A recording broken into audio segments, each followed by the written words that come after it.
freedom, man. That's what it's all about.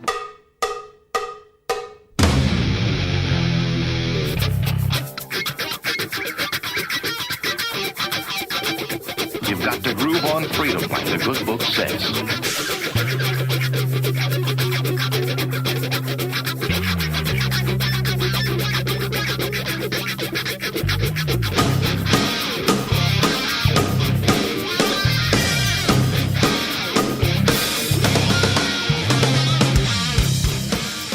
Welcome. You are listening to What on Earth is Happening. This show will discuss the topics of human consciousness, mind control, natural law, the occult, and all issues that affect the freedom of the people of Earth. What on Earth is Happening will endeavor to shine light upon the darkness of our world and to offer empowering solutions to the problems we face as humanity approaches its critical moment of choice. And now, here is your host, Mark Passio.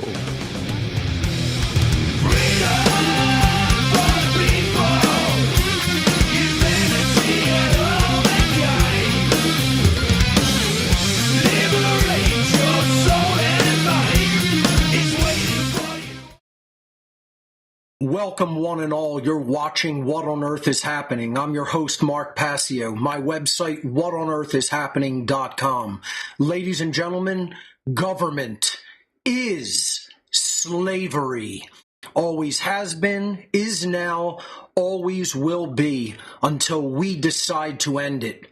And here on What on Earth is Happening, we are ending slavery one mind at a time. Welcome and thank you for tuning in today.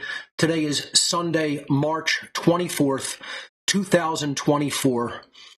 This is episode number 288 of What on Earth is Happening. And as always, What on Earth is Happening is a show of cumulative information, meaning that if you are a new viewer, you should not watch from this point. You should instead go back to show number 1 in my podcast archives of whatonearthishappening.com, and you should listen in order without skipping around at your own pace. Many people still insist to me that this is not necessary, and I am telling you that it absolutely is. Your worldview will not be expanded to the extent that you fully understand and appreciate what I talk about here in the later episodes until you actually get the data and the grammar that is presented in the earlier episodes to formulate a worldview conducive to the understanding of the newer information, and to break down the mind control and social engineering that is still present in the minds of most people, even the people who consider themselves already having a freedom-oriented mind. Because I'll tell you what, in these days, when I'm doing these newer shows, I find that the freedom movement is often my worst enemy. They're not my comrades. They're not the people who are on my side. They're not the people side by side fighting the war against tyranny with me. No, not at all. They are often the most socially conditioned creatures imaginable. And I don't care what anybody thinks about me saying that. If you get offended by that statement, good, maybe you need to be offended, as suicidal tendencies used to say. You know? Well, it's too bad if you're offended. Get as offended as you like. The freedom movement is nothing of the kind. We still don't have a freedom movement in the year 2024. We have a laughable joke that I refer to as the My Freedom movement. People who are concerned with their own individual freedom, but really couldn't give any less of a shit about the freedom of all human beings. So, we have been covering the unholy feminine topic to talk about social engineering and mind control techniques that are specifically targeted toward women in our society in order to change their thought patterns and get them to shape and mold completely degraded men and children in our society through mind control to get our society far easier to control and enslave. And this topic is called The Unholy Feminine, Neo-Feminism, and the Satanic Epi-Eugenics Agenda.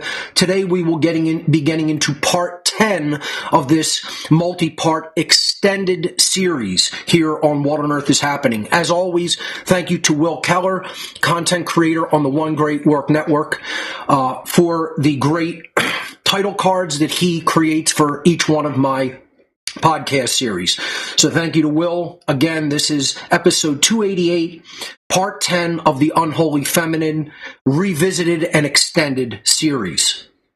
Let's do some housekeeping announcements, after which we'll jump into the material for today. We are still on a 6-month schedule from January through June this year, returning to a 3-hour format show with my producer Mike in the producer seat with multi-camera camera angles, etc. So very happy about how the show has been going from a live perspective. With software, it's still always a challenge to get everything up and running exactly right. It's always a chore. Again, I really need to go back and do some new shows on technology and how critical and important this is to the war for freedom. I'll have a little bit of something coming up regarding that in just a moment. We are now simulcasting on 10 social media platforms, including the WhatOnEarthIsHappening.com website, the OneGreatWorkNetwork.com website, Telegram, Twitch, YouTube, Facebook, X, Rumble, Odyssey, and DLive. 10 social media platforms that we are streaming on. I'm very, very happy, very pleased to announce, after months of work, we now have live on WhatOnEarthIsHappening.com donation gifts area of my website, gifts.whatonearthishappening.com. We have 5 new presentations available at gifts.whatonearthishappening.com, or just click into the gifts section of the What on Earth is Happening website. The 5 titles are Government is Slavery, which I originally presented at the Great Create event in Perry, Georgia in mid-2023. Government is Slavery, available at Gifts on both flash drive and DVD. Excellent presentation. Very happy with how it came out. For this particular one, we did not get video of myself, which I personally don't even feel that that's that important. But there was a technical glitch and the cameras were unable to capture my video.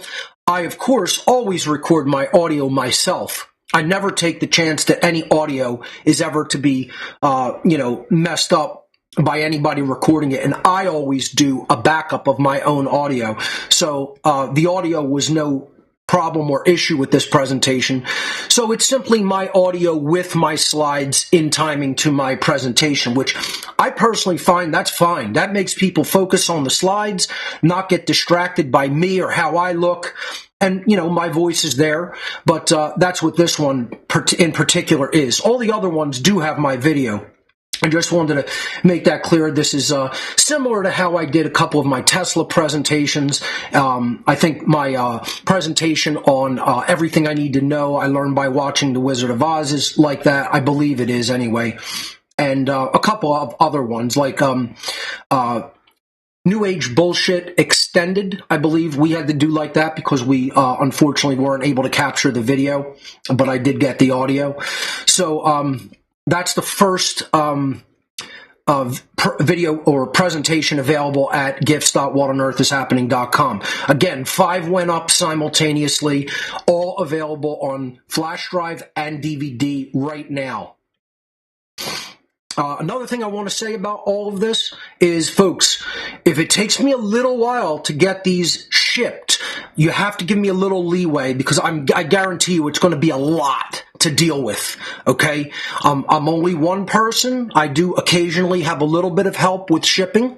However, please be patient with these. It has never happened before for What on Earth is Happening that I've released 5 videos on the same day.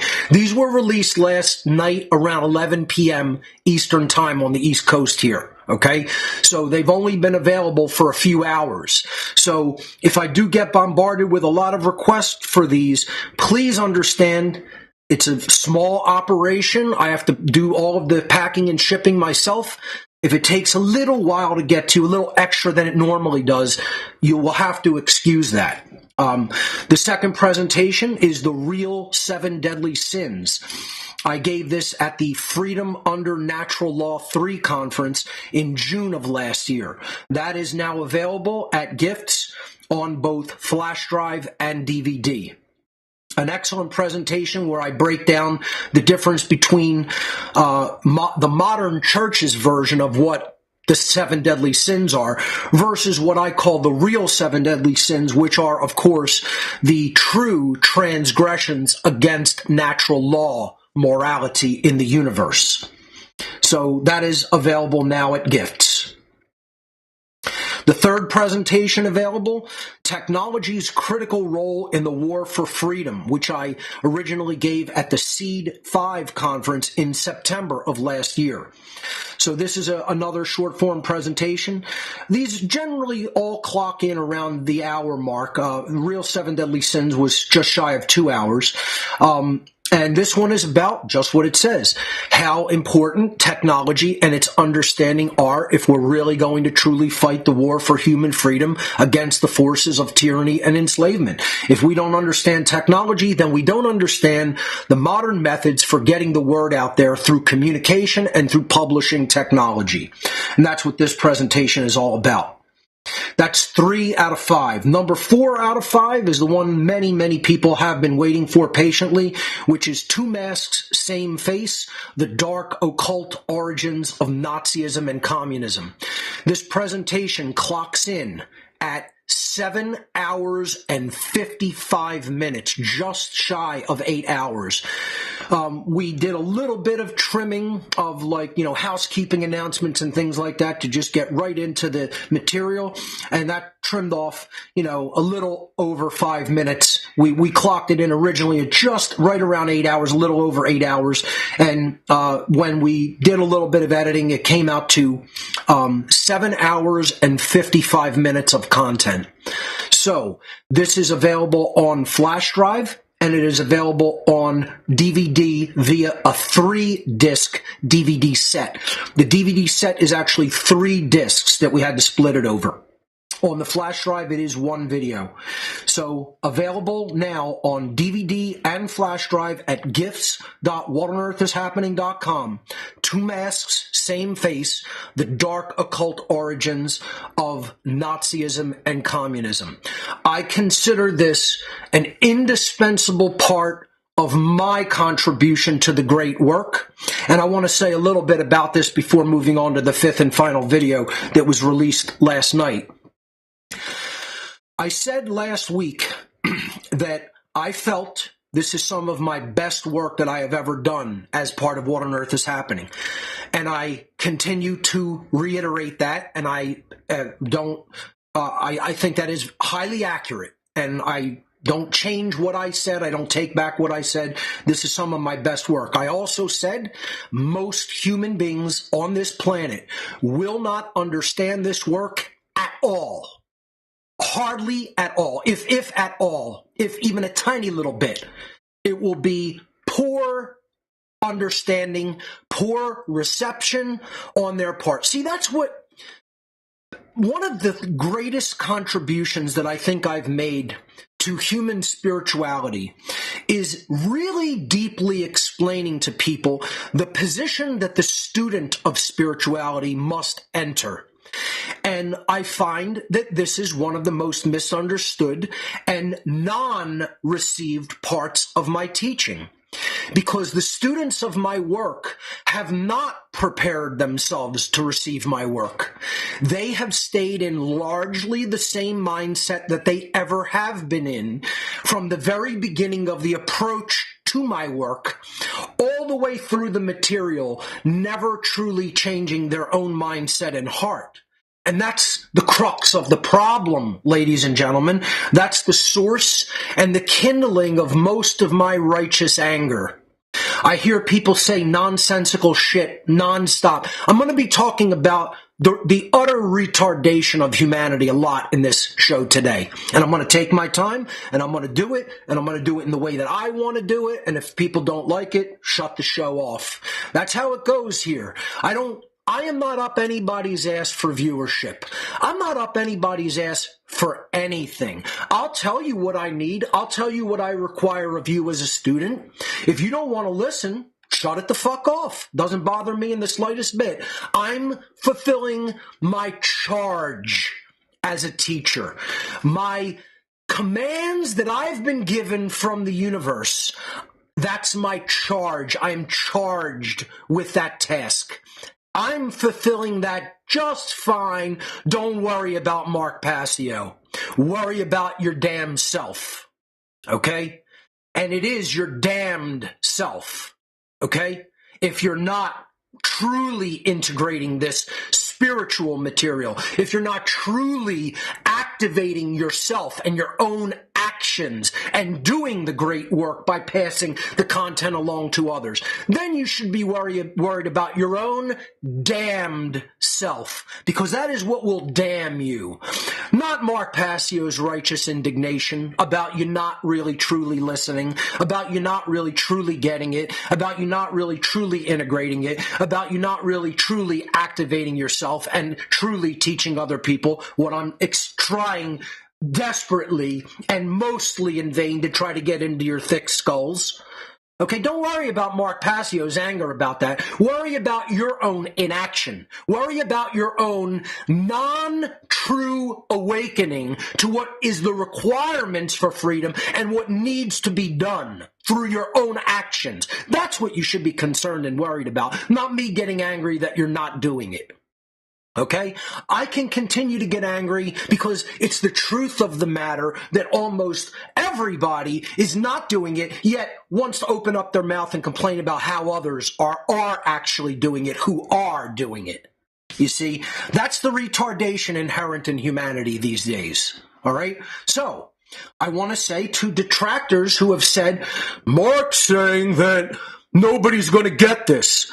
And let me say why I'm saying that. I've had an innumerable amount of conversations with people about this material.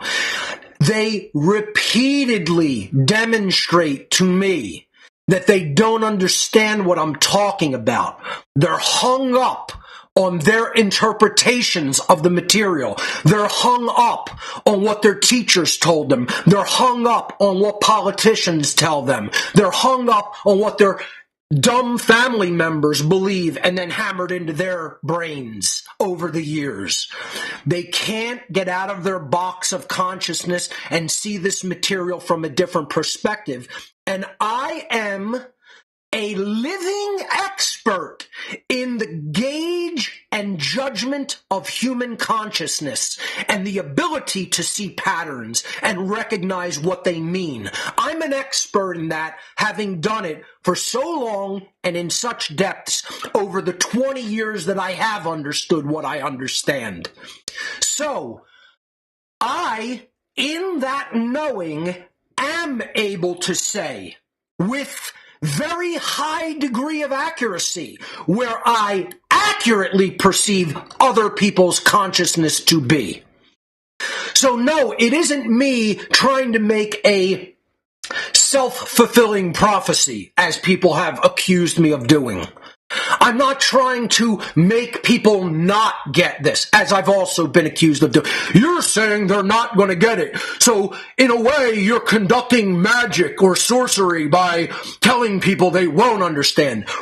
Buzz, wrong answer. Where's my bullshit button? I need my bullshit button because I got to hit it and tell people that's not just bullshit, that's horse shit. Okay? No, that's not what I'm doing. What I'm doing is I'm truthfully saying what I have gauged in human consciousness ongoing now for the past 20 damn years. And I'm highly accurate about where human consciousness is at. I'm not deluded. I'm not misperceiving it. Other people are deluded and misperceiving it, thinking that it's moving in leaps and bounds, thinking that people are truly getting it, thinking that people are truly opening up their eyes. Let me explain what that is. That's called setting the bar too low. And I've said this over and over again. It's a very varied and completely different definition of what awakening means to someone else versus what awakening means in my high bar set definition. You see, there's a difference. There's a difference between people are really waking up here with the bar set real fucking low, and Mark Passio saying, here's what we need to wake up to, folks, and here's where the bar is. We're not even reaching that bar, okay? We can't set the bar low and then get all excited when people, oh, you set the bar real low like that, and then people are able to do it? Oh, who cares? I'm not impressed. That's not impressing me. That might be impressing people out there that think awakening is like understanding the Federal Reserve is not good for the American economy. Like, if that's where you're setting the bar, like, you don't really understand what's truly fucking going on. I'm trying to get people to understand what's really going on this planet. Hence the name of the whole series, the whole podcast, What on Earth is Happening? Not question mark at the end. It's not a question. It's a statement. This is what on earth is happening. This is what's really taking place here from a perspective of consciousness, from a perspective of mind, from a perspective of psychology, from a perspective of morality. Shit that almost no one else talks about because all they want to do is gargle with the 3D sewage, as Jay Parker says it. They're gargling with the sewage of the 3D happenings of our planet instead of going to the underlying causal factors of what drives the happenings of our planet in the mind, in the psychology, in the heart of human beings. Thank you. I appreciate that. My bullshit button was brought to me. Thank you. This is the problem, ladies and gentlemen, is people want to say, Mark Passio is telling people they're not going to understand, and then that's driving people to not understand. Wrong. Bullshit. There you go. Bullshit detected. Take precautions. Bullshit level, DEFCON 5. Okay? That's where we're at, folks. It's not me. Okay? It's me accurately saying where consciousness is at, and what that's doing is it's telling you what your charge is to do. It's not all on my shoulders. It ain't all on my back. It's not wait for just me to pick up. It's wait for all of us to pick up. And if that's where consciousness is still at, and I'm saying it honestly, I'm gauging it honestly, I'm trying to explain to all you inactive people out there why it's still like that because of your inaction. Try to understand that. Try to make the effort to understand that and not say, Mark's for making a self-fulfilling prophecy by telling people he's put out great work, but they're not going to understand it. More likely than not, very, very, very few people will ever understand this material. And I will put it out, and it will just remain some intellectual curiosity for a tiny group of people. Do you think my natural law seminar has really reached a ton of people in the world? Do you think my natural law documentary, which was a very distilled and even far more dumbed down version of my natural law seminar for the average everyday dolt to be able to comprehend, what has that done?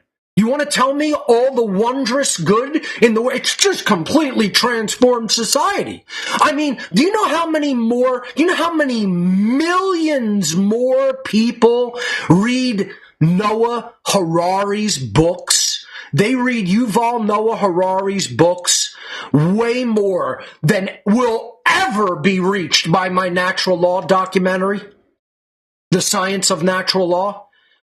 There are tens of millions more people reading that Antichrist fucks textbooks than we'll ever see Mark Passio and the Science of Natural Law. And let me tell you why that is. Here's why it is, and here's what really needs to be improved with my whole viewership, my whole listening audience, my whole sphere of influence, whatever the fuck you want to call it. Here's the problem. You guys aren't really bringing this material to anybody. A couple of you are. A pissant handful about this big, that much, compared to all the fucking work I've done over the years, over the decades now, okay? And a tiny little piss poor little shit sliver of you have ever really truly tried to put it in anybody else's hands or before their eyes or within earshot. And we think we're going to reach anybody, let alone take that sliver and then do it the same thing. Take that little sliver, right? Bring it out here and make it this big. And then there's another tiny little sliver about this big of people who actually do that kind of work themselves. Forget sharing it, creating their own work, actually making their own media and putting that out for other people to understand. It's a sliver of that first sliver. And we think that's good enough of an effort. Most people within the sound of my voice, you are jokes. You're dross. You're not who I'm looking for. You're failures before you ever started because you never started. You see, you're the self-fulfilling prophecy, not Mark Passio. I'm trying to explain to you where the dynamic really is through accurate gauging and accurate perception of the real. You guys are the real self-fulfilling prophecy people that tell yourself from the onset, I can't do that. That's not for me. See, these are the self-fulfilling prophecy thoughts. Not Mark Passio saying, where most people's consciousness is right now, they're not going to understand two masks, same face. I'm way out ahead of the curve of everybody else, and it's just there's too big of a knowledge chasm between me and them for this material. It's way too far. It's way ahead of its time. Way ahead of its time. That's the problem. We're not evening that gap, that chasm in knowledge. That's the problem. Is most other people have said, I can't do that. That's not for me. That's just for Mark to do. And you're wrong. It's not just for me to do. It's not just to watch me. It's not just as an intellectual curiosity. Mark put out a new video this week. The point is to actually gather the grammar so that you can understand it yourself. I'm not asking for your belief. I'm not asking for your pat on the back. I'm not asking to be put up on a pedestal. I'm asking for none of those things. I'm asking for you to do the same research I have done. I'm asking for you to gain the same level of understanding that I have gained, and I'm asking you to go out and teach that same material to other people so it can propagate more widely and quicker. And you haven't done it. You're the ones who have sat back on your lazy asses and created a self-fulfilling prophecy that either I can't do it, I'm not intelligent enough, I'm not driven enough, I'm too old, I don't have enough resources, I don't have enough time. That isn't for me. How many fucking excuses have I heard over the years, over the decades, of why people don't step into the great work and do it? No, it's for other people. That's not for me. I'm not a leader. I'm more of a follower. That's not for me. I don't have that kind of time or money. That's not for me. I'm not a tech person. I just don't know about any of that stuff, and I'm not interested in learning it. You're the one creating the self-fulfilling prophecy. You are. Not Mark Passio by saying I'm gauging where the consciousness is at. I'm taking a good, hard, realistic look at it. And I'm saying honestly, will most people get this? No, they will not. And I'm going to put it out anyway. See, that's empathy. That's compassion. That's a labor of love. Not what you guys, most of you guys are doing. And guess what? Once again, if you are doing it, I'm not talking to you. I'm not talking to you. I'm not talking about you. I'm talking about all the lazy ludtards out there who want to say, technology's not my bag, man. That's not for me to do. That's for somebody else who's into tech. Like, I'm into the torture that I have to go through to do just about fucking anything as part of this operation. I'm into it. I love it, right? Yeah, I'm just into beating up on myself. That's why I do what I do with technology, with learning it, with maintaining it, with troubleshooting it, all the tasks that go with doing this kind of stuff. I'm just a glutton for punishment. I just love that, right? You're on bad drugs. You're on crack is what you're on. You're on like low grade crack. Like, you're on the crack that the CIA made, and they fucked some shit up, and it's like really bad fucking crack. You're on that crack, if that's what you think that I crave. I do it because it's required and necessary to be done in a state of war. This is what people have to understand. We're at war, and anybody sitting back and watching the soldiers fight, you are the enemy. You're not just a lazy bag of immoral shit for not taking part in the war on the battlefield. You're aiding and abetting the enemy through your inaction and laziness.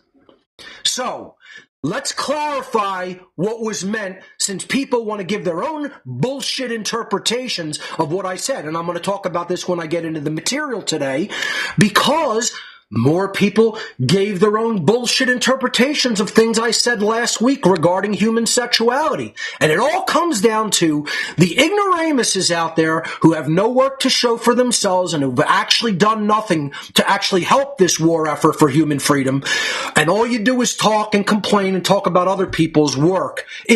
You guys fucking just hear what you want to hear. You don't even hear what's being said. Your brain is so fucked up and broken because of what your fucking low-life parents did to you when you were young and didn't fucking raise you or fed you shit food or threw you a TV dinner and sat your ass down in front of the television to be the lazy fucktard that you are in your current life. Is they fucked your ability up to actually hear what is said.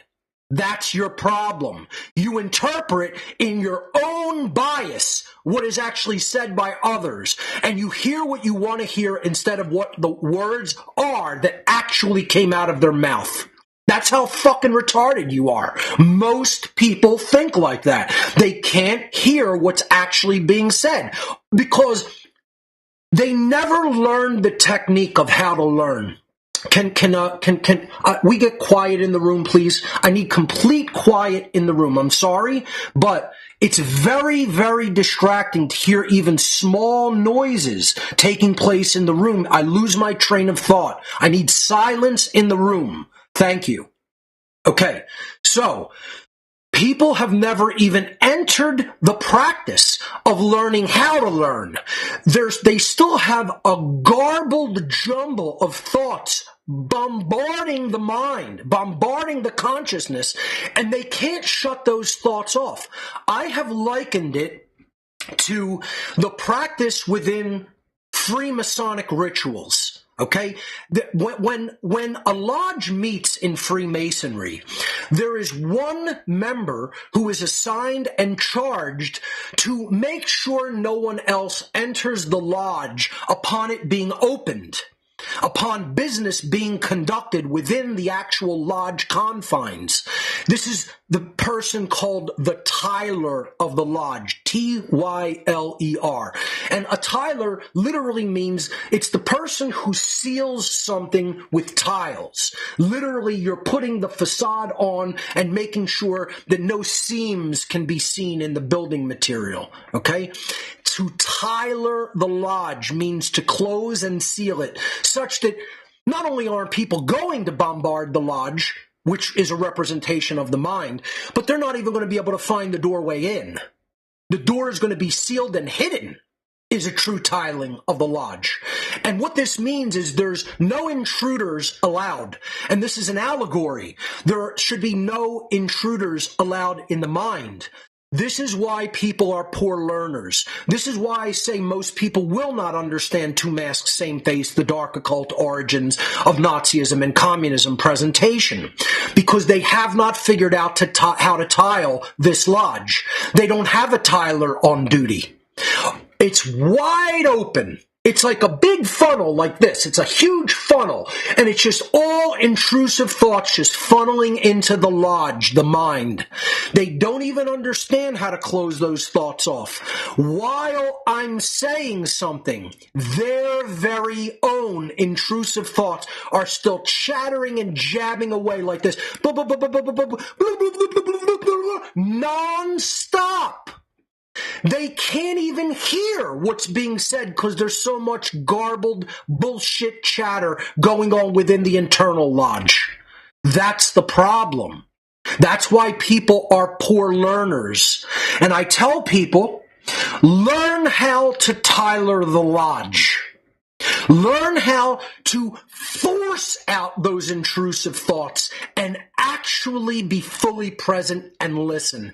Then you will not misinterpret what is said. You will hear the words that are actually being said to teach you what you need to know, and you will not hear your own bullshit, garbled, nonsensical, intrusive thoughts that are unwelcome and are not conducive to learning.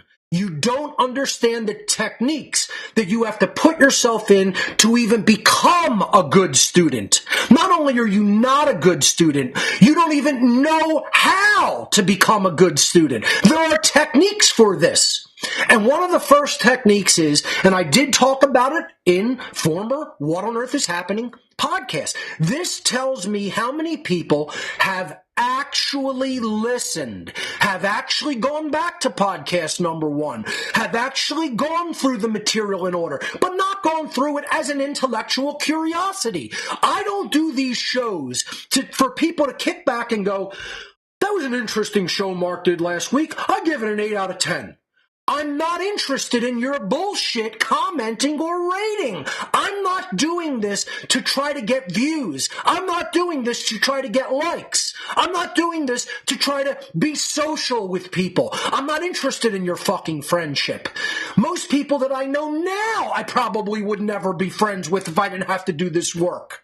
I'm just being honest. I set a different bar for who I would probably prefer to hang out with. And the people who happen to be around me because of this work might not even be the people, if I didn't have to do this work, that I'd be around. Maybe I'd just be around fucking people drinking and hanging out in a fucking bowling alley. And I'm just being honest with you. That's the difference between me and other people. I don't bullshit or try to pretend I'm somebody that I'm not. That's why people don't want to interview me, because I'm too fucking real for just about everybody. And I will tell people to their face what I think. Now, I've already said I will do that in a reasonably polite way as long as I'm respected in an interview. I don't go on people's show and just start saying whatever I feel like saying. Believe me, I control myself on other people's platforms. Here, I let it fly because this is mine. I'm not entering someone else's house. You see, I'm here in my property with my podcast, and I'm going to say what the fuck I want, how I want, when I want, as intensely as I want or as gently as I want. And nobody else is going to control that. But I do control it when I'm on someone else's platform. See, I know how to do that. People on other platforms think I'm going to be like I am here on What on Earth is Happening, and I've told people I don't do that. I respect their property. I respect their place. If I'm going to their place, I'm going to approach it with a modicum of respect, and I'm not going to just let it fly the way I do here on What on Earth is Happening. But I think most people just want people that wear masks. You see, it's just like this presentation. The Nazis were wearing a mask, and it's really Satanism underneath. The communists were wearing a slightly varied mask, and it's just Satanism underneath. Well, that's what people want. They want everybody wearing the bullshit nice guy mask. Oh, I'll come on with some flowery nice words for your listening audience, and I'll never tell them that they're completely wrong or fucking retarded assholes, which is what I really want to say on most people's shows. I'll withhold that, and I'll just say they're very ill-educated. They're very unread people. I'll say it like that. I'm still going to say it. I'll say it in a toned-down, more respectful way that still gets the message across of what I think. And even that is too hardcore for most soft people. All the people who are the big guys out there, they have all the followers, all the audience, and that's all they're fucking worried about. Let me tell you the one word that describes who and what you are deep down inside. You're soft. And I'm saying that from one man to another. And I want people to really consider it. You're soft. Hear it and feel it. That's one of the worst things one man can say to another man. You guys are just fucking soft. Say it in a total New York accent. And so let me spell it for you. SAWFT. That's your essence.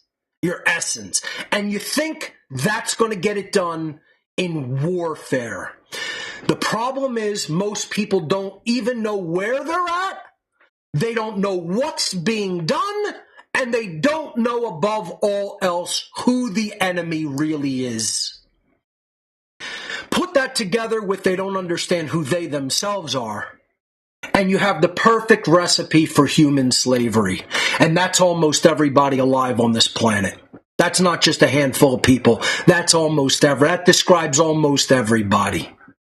Okay? So, Two Masks, Same Face, Dark Occult Origins of Nazism and Communism available now at the gifts area of What on Earth is Happening on flash drive and DVD.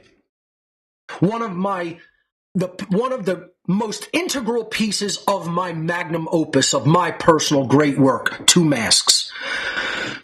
Finally, title 5 out of 5 that was released last night on Gifts, Why We're Losing, 7 Reasons the Freedom Movement is Failing, originally given at the Greater Reset 5 in January of this year, also available at gifts.whatonearthishappening.com, What on Earth is Happening, donation gifts, on flash drive and DVD.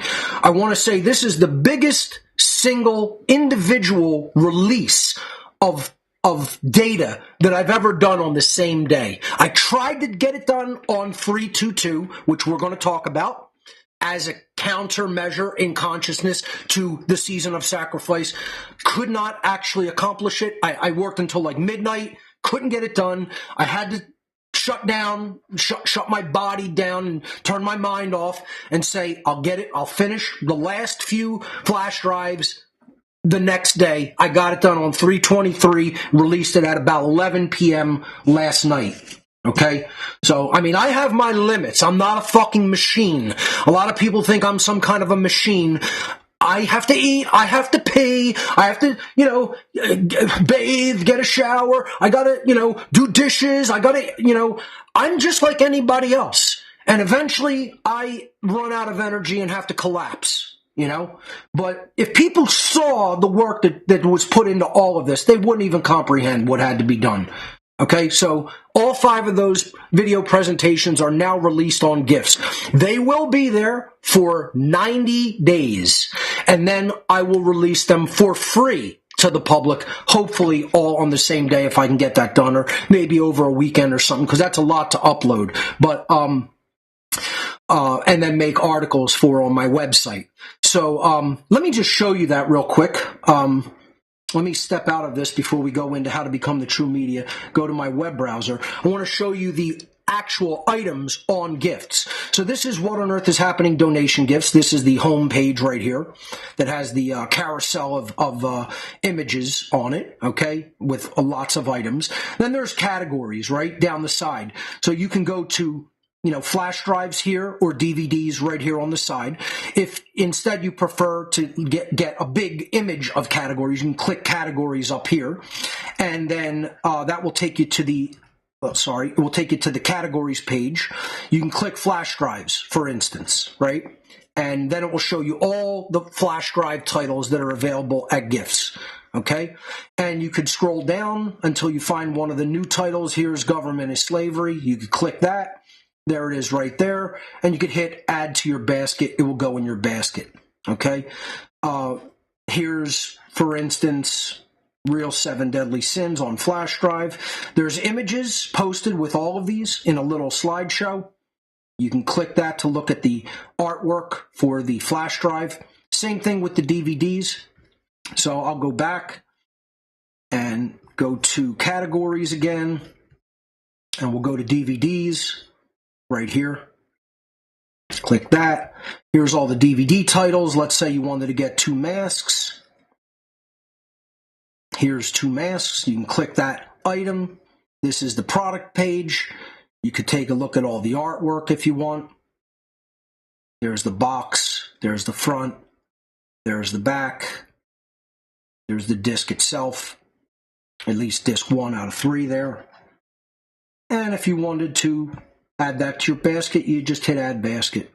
Add to basket, and then you can check out when you're ready. Very, very simple. All of the titles are on gifts right now. Just wanted to show that to everyone. And I did take down the technology donations section for the time being because we did receive the donations for the Mac Studio that we were looking to get. So that item is no longer up on gifts. Once we reach the donation, I take it down so we don't go over the donation that we needed for that. Thank you to everyone who donated for that computer. I'll be buying it very soon. All right. So that's that. The next thing in the presentation was how to become the True Media. And in the housekeeping, so this is coming up. Enrollment opens for this in 8 days. Okay, really, if you want to be technical, 1 week from today, because I'm going to be putting it up at midnight on April 1st. So 1 week from today, the enrollment for How to Become the True Media 2024 will be opening. Now, one of the things I want to say about my schedule for the next couple of weeks is this will be the last What on Earth is Happening broadcast for 3 weeks. I will not be doing a show next week, which is Easter Sunday. That is when at midnight, 11:59 Easter Sunday, I will be putting up technically midnight, that Easter Monday night, April 1st, I will be putting the enrollment online for How to Become the True Media. It will officially open, okay? So I am going to take off Easter Sunday, not because I consider it a big holiday, but because a lot of people do. They'll be traveling, they'll be with family. I don't want to make my producer have to come out here on Easter Sunday, so I will be taking off Easter Sunday. The week after that, I also will be taking off for personal reasons. It's going to be just a holiday for me. I need to take some downtime after all of this work. So I will be back 3 weeks from today. So it'll be the 14th of April, I believe. Okay, so April 14th, I'll be back. 2 weeks off in the next 2 Sundays. Okay, How to Become the True Media enrollment's opening next week. Okay, Monday, April 1st. This is an online technology skill sharing seminar hosted on the Telegram platform. It's 23 weeks long, every Monday evening from 8 to 11 p.m. Eastern U.S. time from July 8th to December 9th, 2024 for a total of 23 class sessions. There is limited seminar space available. Enrollment opens Monday, April 1st. Let's look at the curriculum. It is a private $523.93 private donation to attend, to enroll. Accepted donation methods: Cash App, GPay, Wise, Zelle, 9 different cryptocurrencies, including, of course, Bitcoin, personal check or personal money order.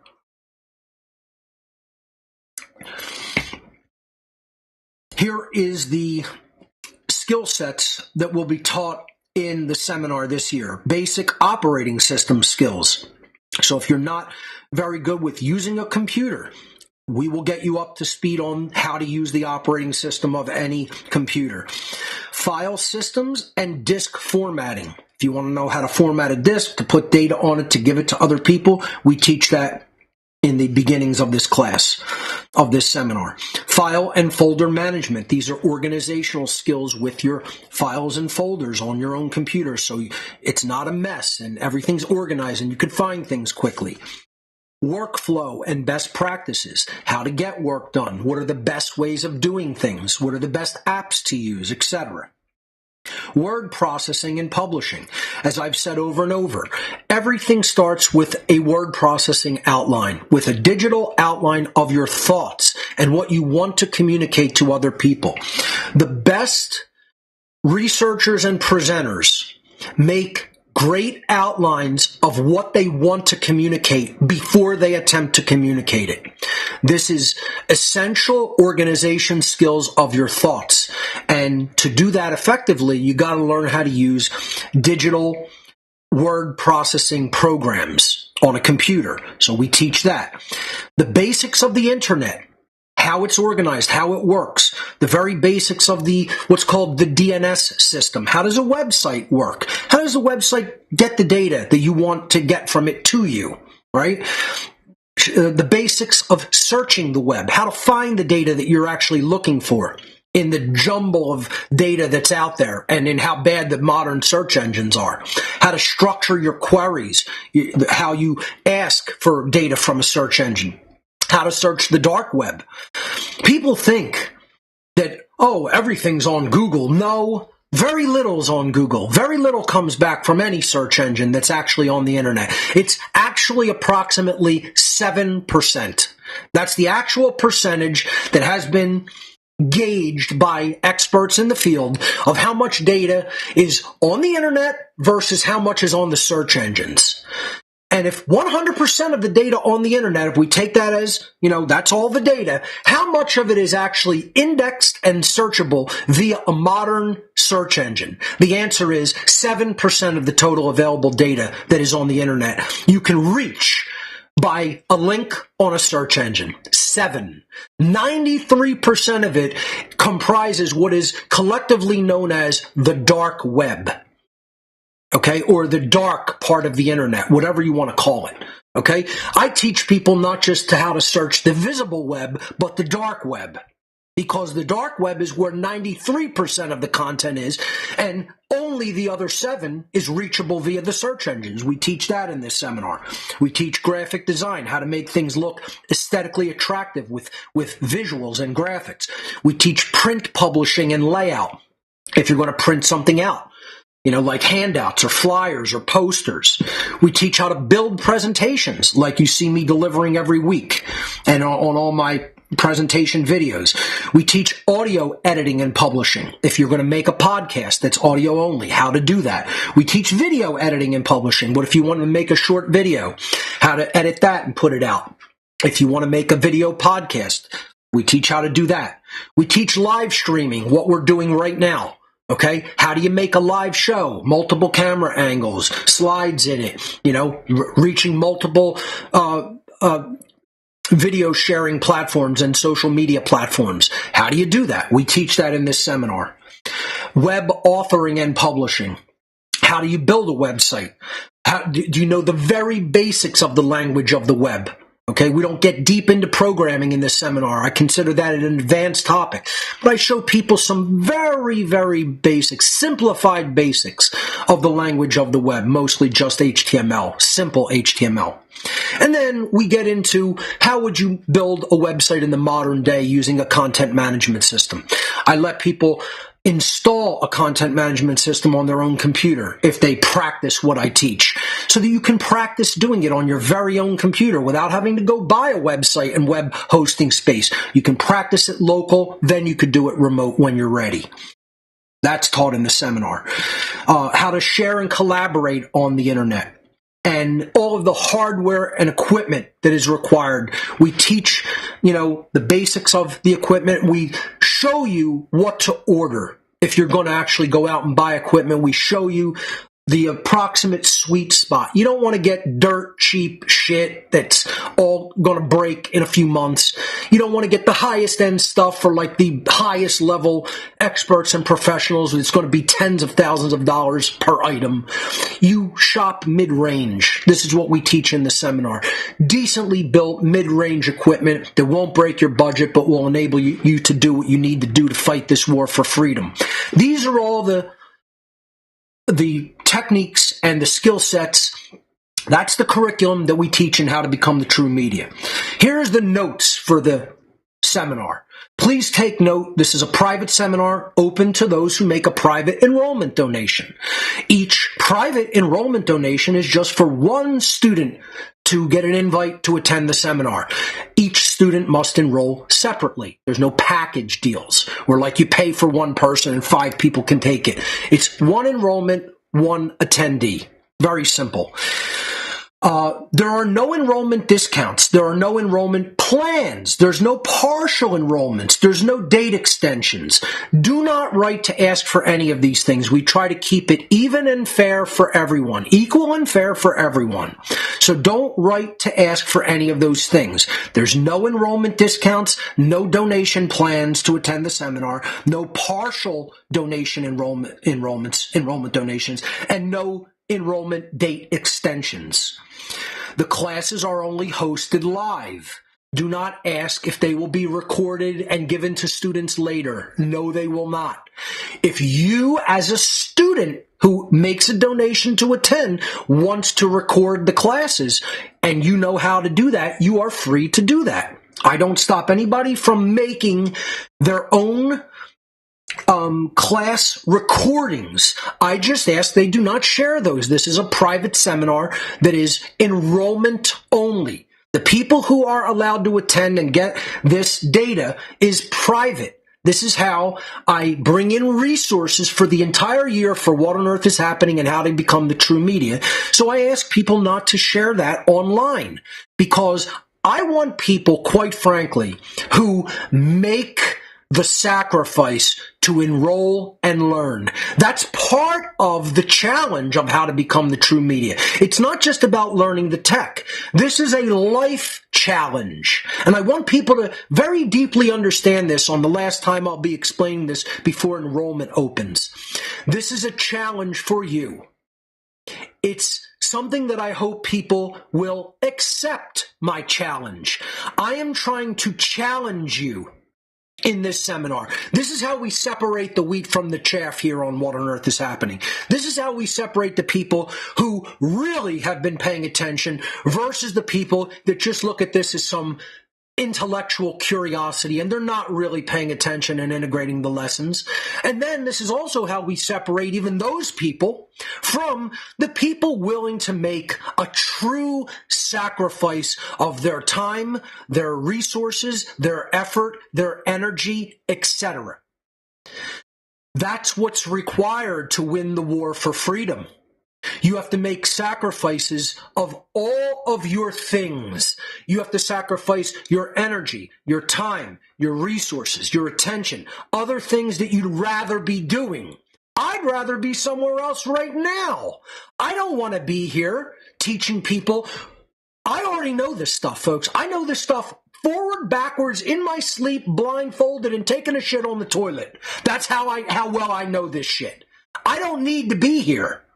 Okay, I'm here for other people. The nerve that people ever say I'm somehow self-centered. My entire life is an entire act of compassion and empathy toward dumb people.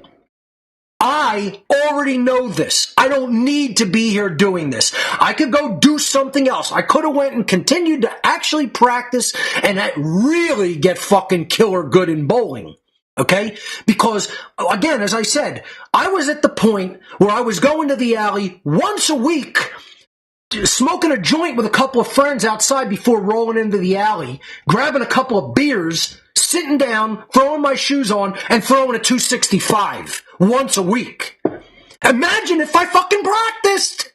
Imagine when I was that good, and I'm not that good anymore because I haven't even really bowled in years. I've bowled maybe once in a couple of years. If I actually started going to the lanes again and getting that good again, imagine if I took it really seriously and I practiced every fucking day. I'd be the world champion in a month. And I've shown my bowling scores. I've actually put scores from the overhead scoreboard up on What on Earth is Happening. And this is kicking back, going outside, firing up a joint, having some fun, talking some shit with my friends, and having a beer while I'm bowling. And I'm throwing a 265. I'm not even taking it seriously. Imagine the kind of money I can make if I took that fucking shit seriously. And didn't just come and do things that really aren't mattering that much. Not that much, maybe a tiny little bit. If they've made any scratch in this fucking war at all. You know, most people don't get it and don't want to get it. Just like the Satanists told me they would. They didn't lie to me. I was wrong about where I thought people were in consciousness. I was wrong. The Satanists who told me that I was wrong were right. You see how that easy that is to do, folks, to just say you were fucking wrong? I was wrong. You know, you guys won't say that you're wrong in your perceptions and how you learn and how poor of a student you are and how lazy you are and how fucking disinterested in really making the sacrifice to do the great work you are. You won't say that you're wrong about that. You won't say that that really kind of makes you a piece of shit. Because it does. So, don't ask for videos of the How to Become the True Media classes. That will never be offered. If you can't attend in live time, don't enroll. Do not enroll if you can't be there in live time, which is 8 p.m. Eastern Time during these 23 class sessions. If you can't make it during that time, I don't care where you're at in the world, tough shit. Then sacrifice to get it done.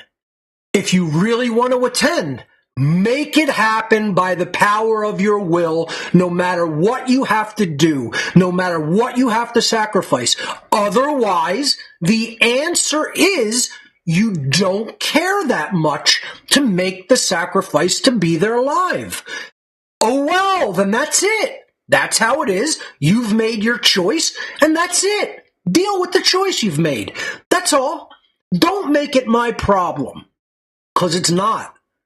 It's not my problem. My problem is formulating the material, the curriculum, and showing up to teach it every week at the appointed time that I choose, because I'm the leader of the seminar, because I'm the one with the knowledge, and the other fucking people are coming to learn the knowledge. So don't make it my problem. If you can't attend, it's your problem, not mine. I don't want to hear about it. Don't write to ask me to do anything different. The answer is no. And not only is the answer no, I don't want to even receive the message about it because I'm not going to respond to you. So you're wasting your time. I hit a fucking script button and it throws your email into the junk and it bans you from ever contacting me. Let me tell you what will happen with anybody this year. This year, listen to what will happen.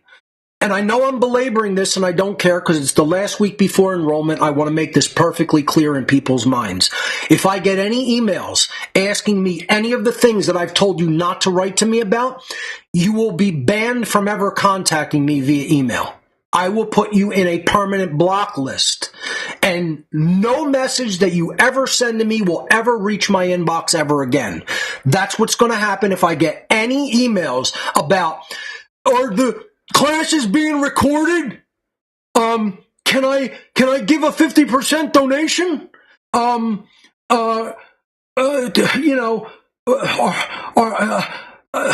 if, I'm in Asia and I can't attend during the East Coast time? I don't want to hear about it. I don't want to hear about it. If you write to me to say any dumb bullshit like that this year, you will be perma-blocked from ever emailing me again. That's it. The only hardware requirements to attend are a laptop or desktop computer able to run Telegram desktop software, not the mobile version. Download the desktop version from the link on this website, howtobecomethitruemedia.com. Almost every modern computer will fit that bill. So you don't really have to worry about what are the requirements. The thing that I highly recommend is a 24-inch or larger digital monitor attached to a desktop or laptop, and you will be able to see everything perfectly clearly. If you're using a 13-inch laptop screen, that's not my problem or fault. That is you being lazy and not buying a $130 $145, $149 monitor and plugging it into your computer, plugging it into one of the USB-C ports on your laptop. It's not that difficult to do. You go out and get the cable.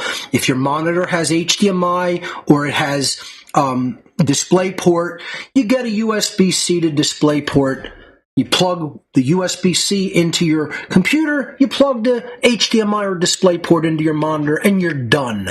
You put your monitor in 2K mode or 4K mode, and you see everything nice and clear on the screen. If you can't be bothered to do that, that's not my problem. I don't want to hear the complaints. Mark, your resolution is so high and I have such a small screen. Oh, fucking well. Learn about the very basics of how to view something on a computer screen. It's not that difficult, folks. This is not rocket science.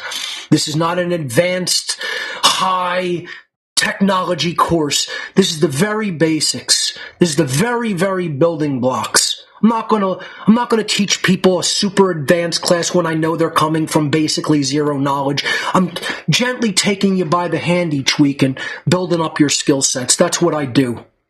And ask people who have taken how to become the true media. I know that you've made sacrifice and paid resources to be there. I treat people with respect. I don't get up all over people's ass about it. I tell people more likely 1 or 2 people are going to come out of this whole seminar and actually become a content creator. I'm honest with them because that's about the rate. That's about the ratio. Now, every year we get maybe 1 or 2 content creators out of this class. Think about it. I'm teaching the same concepts and techniques for 23 weeks. And out of all the people that attend, there's really 1 or 2 truly serious students every year that actually go out and become content creators. Out of all the people that think that they can do it, they start to learn about what's involved and what you have to do and what you have to know how to do. And most people just run in the other direction, man. And that's what I'm explaining has to stop. We need to meet this challenge and we need to conquer it. We need to go through it and come out the other end adequate. We need to come out the other end knowing these skill sets and being competent in them. We don't have to be experts and masters, but we do need basic adequacy and competency in these skill sets. Okay? When enrolling, don't play secret agent, man. Actually put your real name, actually put your real contact information, including your real email address and your real phone number in case we have to contact you if there is a problem with your enrollment. If we can't contact you, that's your fault and problem, not ours. And if you send a donation and then you say, I can't get in the class because I call myself Jim Bob Bumblefuck Dolt when my name is actually Melissa Wilson. That's not my fucking problem. That's your issue with playing secret agent man or secret agent woman. Once again, you're not that, and neither are the actual so-called fucking secret agents and all the people who work at this agency or that agency. You're also fucking dumb dolts, and you're not true secret agents. There are no true secret agents. There's only people who know the truth and align themselves with it, and people who are trying to play God like yourselves. So don't emulate the dumb fucks who are trying to play God and try to play secret agent man or secret agent woman. You're failing miserably at even being like their dumbasses. So don't do it. After you make your donation to attend the seminar, you'll get an email back from us and it'll have a download link to join the Telegram group. If you try to play Secret Agent Man, you won't get the download link. Internet enrollment for the seminar ends July 4th, 2024 at 11:59 p.m. So through the July 4th day at midnight on July 5th, you will not be able to enroll via the internet. If you want to enroll by personal check or money order, I must receive the check or money order by July 1st. That means mail it the week before. Mail it 7 days at least before July 1st. If you're in Europe or elsewhere in the world, mail it 2 weeks before July 1st. Because I don't understand if you guys understand foreign mail that comes from another country takes almost twice, sometimes more than twice as long as domestic mail. Like, this is a skill, this is a piece of knowledge in your mind that you should already have, that probably your parents and teachers should have told you, if they told you anything at all about how any part of life works, which they probably didn't. I recognize that. But if you have any even modicum left of intellect in the mind, realize that if you're sending something to a foreign country, send it at least 14 days in advance of when the date is that it has to arrive. If you're domestic in the United States here, a week will probably do it. But this is common sense, folks. This is not something that I should need to speak aloud. This is something that every adult should understand and know how it works. And yet, I still get a jumble of fucking people trying to enroll via check and money order a day before the seminar starts. Every year. I'm not going to accept that this year. I'm going to write back to you, and I'm going to tell you, I'm going to send your donation back to you.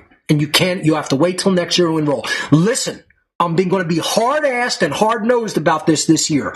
If I get a check or a money order after July 1st this year, I'm going to put a few stamps on it, and it's going back to you. The end. That's it. I'll eat that. I'll eat that cost. But the enrollments that come in late this year, you have 90 days to get the check or money order to me if you want to enroll via that method. If they come July 2nd or later, they're going back to you, and you'll have to wait till 2025. I will not even look at your check or money order. It will go back to you. So don't get it here later than July 1st. I'm cutting that off this year, and I'll be reiterating this every year about enrollment, because I shouldn't have to explain this to a living adult. This is the problem with people in this community. I'm saying this at the expense of even losing people, because I don't care. I want people to grow up and be responsible adults. So if I get 10 enrollment donations, that's a lot of resources. If 10 come in and they're late, all 10 are going back, and you'll wait until 2025 to enroll. And you'll have to take it in 2025, because it's not about the fucking money. It's about respect. It's about doing what you need to do in the timing that you need to do it to get done what you want to get done. And if you can't be adult enough to do that, I'm not dealing with you. I'm going to insulate myself from dumb, lazy people. And I don't care why. I don't care. Oh, this payment went late, that went late. I just got the money. It doesn't matter. If you can't do it in the 90 days I've given you to enroll, you got to enroll next year, the fucking end. Okay? So I'm going to be hard-nosed about that this year. There's 2 email addresses here. One is if you want to enroll by check or money order. One is if you have any questions. Don't ask dumb questions. Ask intelligent questions that I have not covered the answer to. And that's going to be my policy for everything going forward. I'm kind of finished repeating myself, folks. In case you haven't been able to tell that, I'm done attempting to repeat over and over and over, even though that's really still all I fucking do here on What on Earth is Happening. I'm really over it. I'm over it in my own patience level. Dealing with dumb fucking people who don't put themselves in the position to hear what's actually being said and learn. That's on you. That's not on me. I am doing my job in a phenomenal capacity as a teacher. And no, that's not egotism. That's the truth being spoken aloud. I do a fantastic and phenomenal job as a no-nonsense teacher that gets right to the fucking heart of the element that needs to be communicated. And maybe I'm doing it slower these days for the retarded children in the class, but there's nothing wrong with my teaching method. The problem is with the students' learning methodology. They haven't been taught how to learn by their parents, teachers, etc. And I'm trying to explain to you I'm through with dealing with people like that. You gotta bring yourself up a little bit and meet me halfway. And then I'll be very, very, very respectful to you. But if you don't want to bring yourself up and meet me halfway, and you still want to operate like a little fucking child who refuses to learn anything about anything, I don't need to show you respect. I don't owe anybody my respect. Let's get that straight. I can respect who I feel deserves my respect, and I can disrespect people who I feel don't deserve my respect. Let's get that perfectly clear. Okay? I don't owe anybody anything in this life. I've repaid what I owed in going off in mentality and becoming a Satanist previously in my life. I've paid that debt 10 times over. I don't owe anybody anything. You guys owe the world something by receiving this and sitting on it permanently as a cosmic eternal child that doesn't want to get involved in the war effort. That's who owes, not Mark Passio. Mark Passio doesn't owe shit. You owe. I don't owe shit. You owe a lot. I don't owe shit. You owe a lot. I don't owe shit. You owe a lot. Let's get that perfectly fucking clear in everybody's mind before proceeding. Okay? Let's go back to the housekeeping announcements. For more information, visit the website howtobecomthetruemedia.com.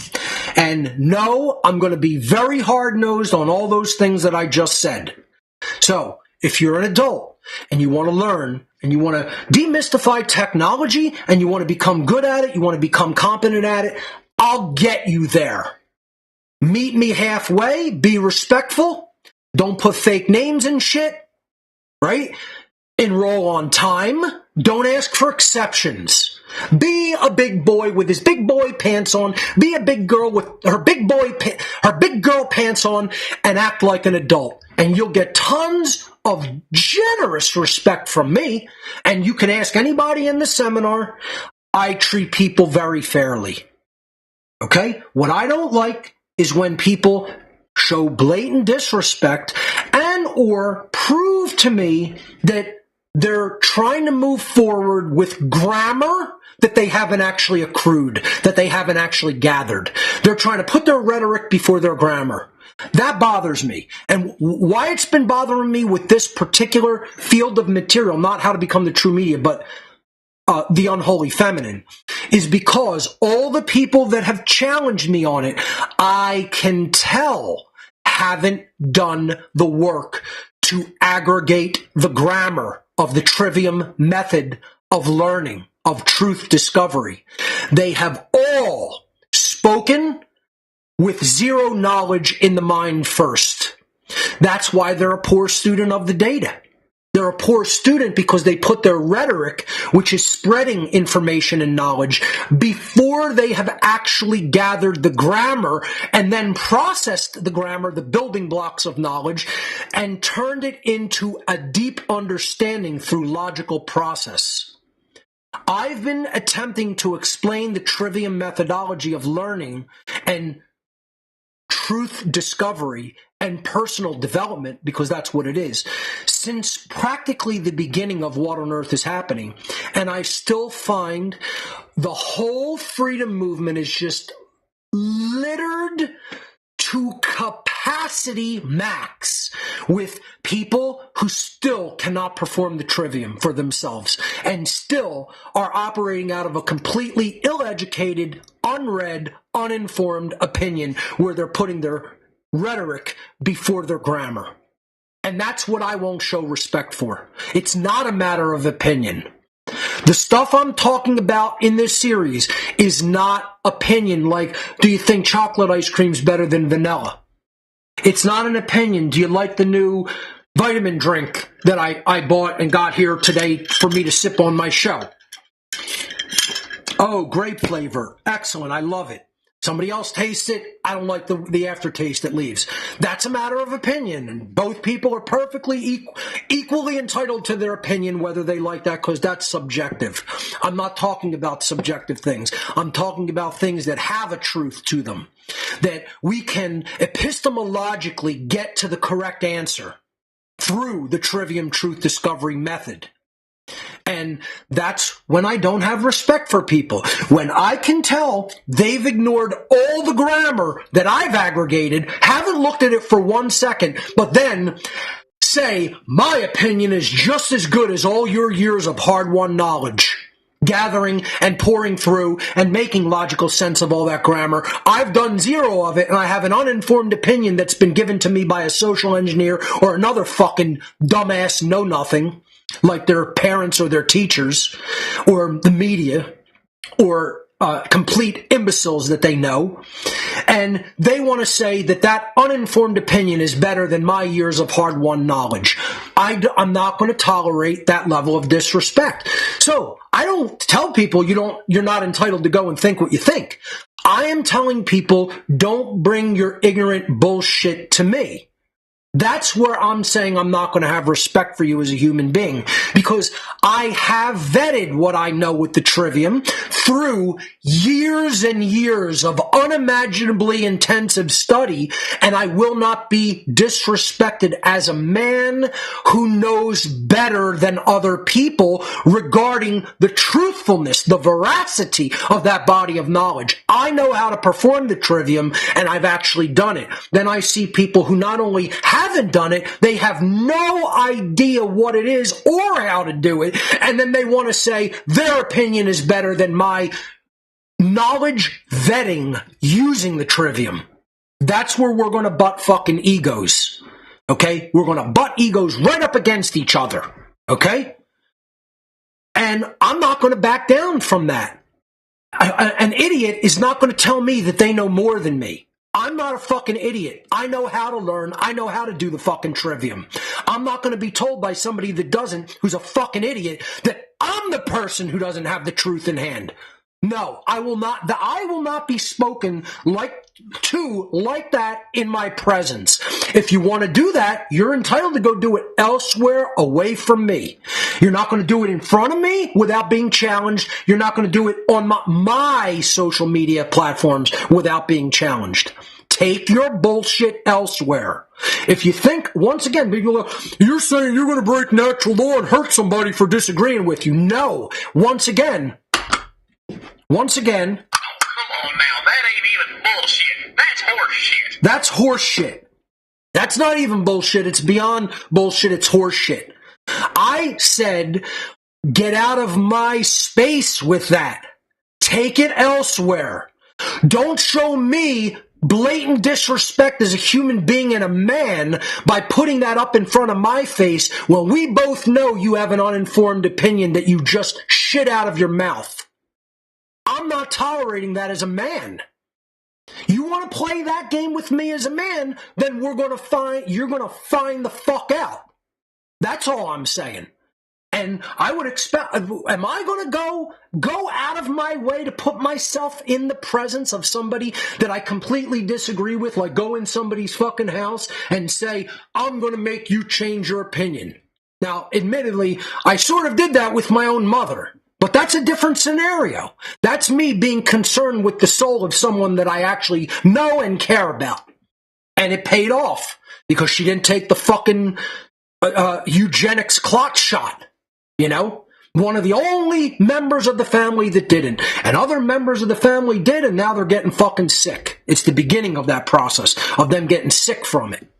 You know? And then they're going to say, I can't imagine how this could have happened. And I don't even want to get into it because it's very, very depressing and maddening.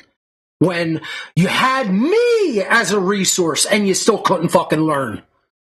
You know? Until it was too late. Me pressuring my own mother paid dividends. And for the people that did come to 2 Mass and actually got to meet my mom, I think you could tell it paid dividends. You know, she was not always like that, folks. That's all I will say. We had some knockdown, drag out arguments and painful nights, let's just say, okay, psychologically.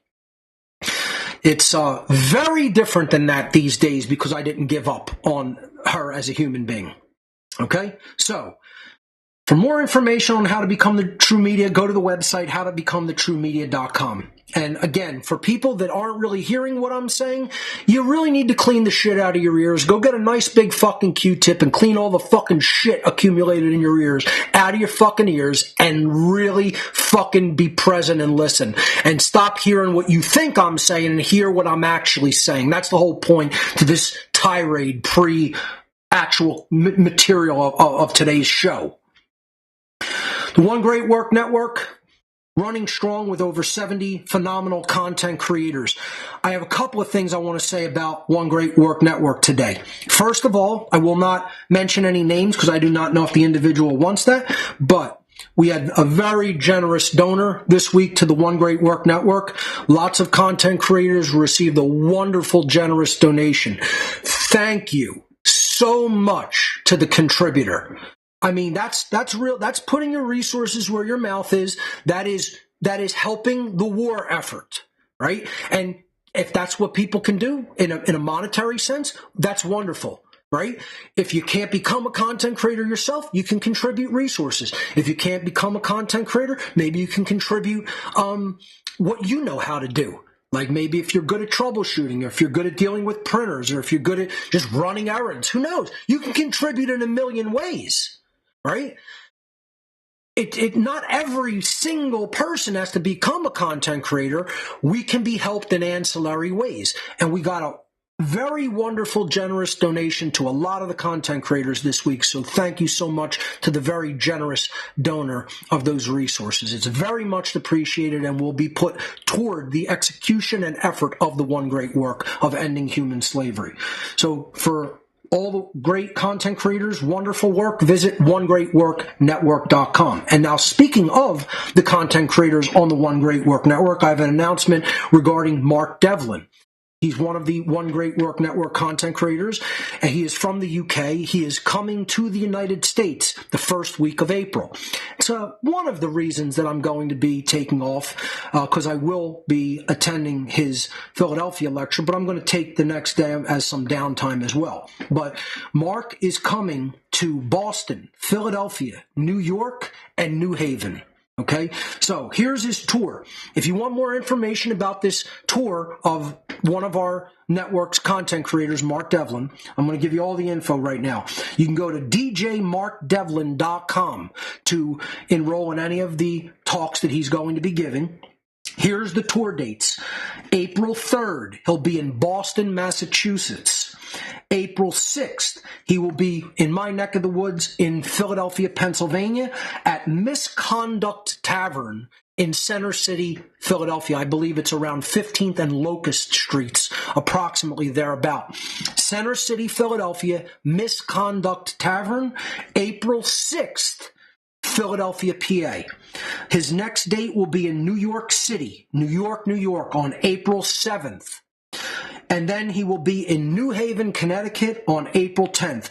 His talk is entitled Music's Mind Control and Military Connections. Once again, his talk that he'll be giving on these tour dates is Music's Mind Control and Military Connections. 4 tour dates here in the,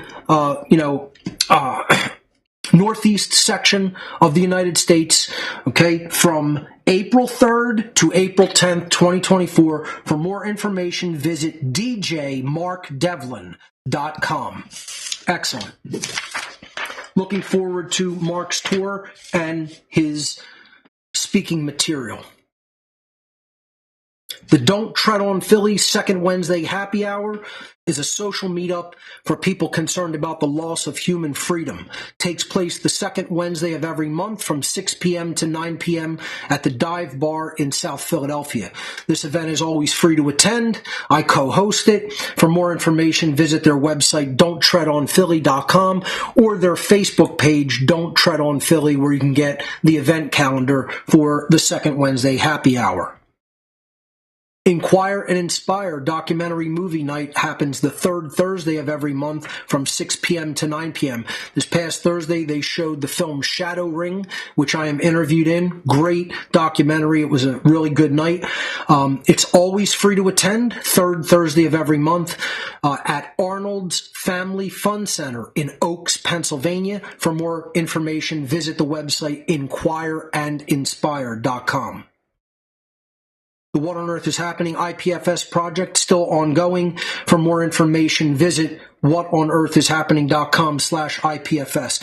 Now that I've gotten all of my videos released, when orders settle down a bit, I will be returning to administrating the IPFS nodes. So please just be patient with me. It's a lot on my plate, and again, only a tiny bit of tech help. Most of the tech stuff falls to me. I'm trying to move it in the right direction in that regard with the help that I have. Thank you to the help that I do have right now, as always. But we're trying to move that tech help along in the right direction and try to get some people here with some technical skills. I'm going to be mentioning some things about that effort soon. Also, I want to start a promo team. What on Earth is Happening does not have good networking and promotion going.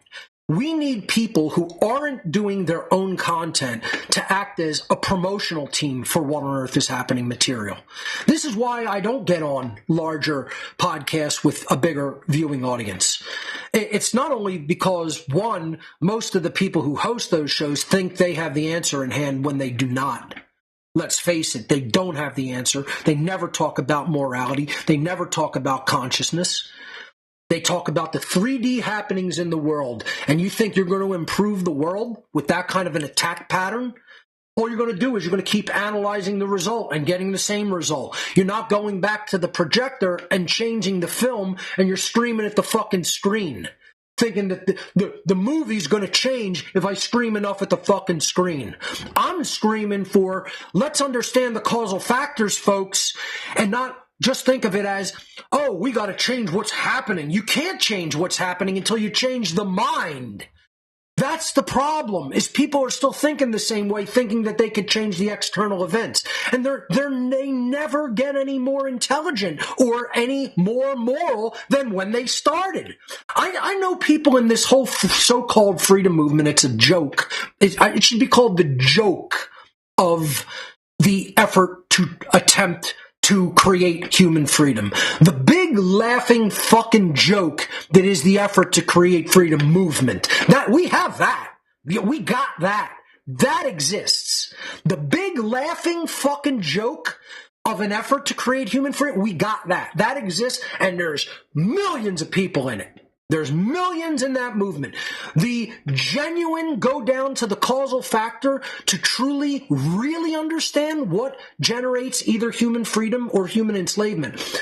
There's no such thing. We have no movement in that regard whatsoever. And that's why the freedom movement is failing. It's number one reason. We don't analyze the causal factors. We analyze the 3D results and believe we could ever make any fucking thing in the world change that way. It's delusion. It's delusion, and moreover, you know what it is? It's just signs of low IQ.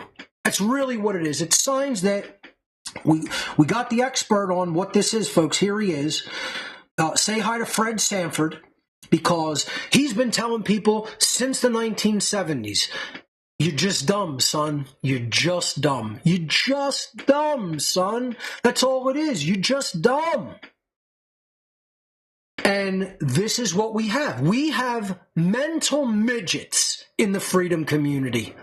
And they're laughing stocks. It's just a fucking laughing stock to the people who own your fucking loser asses. Let's face it. That's where we're at. Your owners are laughing at you. People think they're scared. They're like somehow... Like, how anybody could believe that the occultists of the world are afraid of the dumb motherfuckers in the freedom community. They are laughing and pissing in their pants at you because they know how dumb you are. You don't understand the causal factors, and you believe you can make anything change. Never truly changing your mind, never truly changing your heart. And you believe doing nothing and externalizing power and saying, a politician will get that, or some other teacher will get that for me. You believe that anything new or different is going to ever happen in life other than slavery? Keep thinking you're distorted bullshit, because you just have a distorted, fucking undisciplined mind that's fucked. And as a result, you're just fucking everybody else. So go and watch Fred Sanford like he tells Lamar, you're just fucking dumb. Because that's all that I don't even need to go into a long-winded explanation. The answer is you're just not smart enough to figure it out, and your owners are. They know how you fucking work. They know your laziness. They know your fucking inaction. And you don't. You think you're a better person than you actually are. And you're just a fucking dumb, lazy motherfucker. That's why we're not winning. That's why we're getting fucking clobbered in this fucking war. And we're going into slavery and extinction. And no, that's not a self-fulfilling prophecy, losers out there. I'm trying to tell people the truth of the matter so that they can learn what's required and improve it. And then actually meet the requirements to really make real world change happen. And you're too fucking dumb to see that. So if you want more information on the IPFS project, go to that website. There's not going to be any call-ins today. I leave this here, but we will do at least 3 or 4 call-in shows when I'm finished with Unholy Feminine. The ARC 2.0 still available. WhatOnEarthIsHappening.com/ARC. 26,000 audio files, 9,500 books, 3,400 videos. People request it almost every day, and I wonder, how are things still not changing with all that data out there in the world? And it's because most people get it, they're overwhelmed with how much information is on it, and they don't know the trivium. And they still have all this bullshit and nonsense locked up here, chattering away. They've never practiced transcendental meditation. They've never practiced simple sitting with yourself and just making an effort to say, I will block out all thoughts, all intrusive thoughts, focus on a mantra, then go study something in a concentrative capacity with that same mindset. Once you master doing that, once you master putting intrusive thoughts out of the mind, and you don't do it forcefully, you let them slowly eventually subside. Like a wave coming in on the beach real strong, then it just lessens. Then it lessens even more. Then it lessens even more until the water is calm and nothing tries to break down the barrier into the internal lodge. And you've Tylered the lodge over time. You don't have to do it in one day. You practice this technique for months if you have to. Then you say, I'm in learning mode. I'm going to go and actually now concentrate. You move into another aspect of consciousness, from meditation to concentration. You've prepared the lodge via meditation. Then you open it up to knowledge via concentration. That's how the process works. That's the beginning stages of the trivium. It's not the end of the trivium. It's the beginning stages of the trivium. You're preparing the way for the grammar. And the arc is the grammar. But if you don't prepare the way here, and you don't Tyler the lodge properly, and then you don't open it to receive the information that you need to know, you never change. Because you're still on garbage in instead of good stuff in. You're still letting all the garbage into the mind. And then what's going to happen with the output via rhetoric? You think it's going to be good? It's going to be garbage. You put the good input into the mind because you've prepared the mind for the intake of the good, which is what Kabbalah really is. Kabbalah is the verb in ancient Hebrew, which means the proper method to receive, the way to receive knowledge. See, this is what people don't understand because they have not studied the occult world. They think words and traditions mean something that they do not. I've taught Kabbalah here on What on Earth is Happening in the past. Maybe that's something we should revisit more in depth.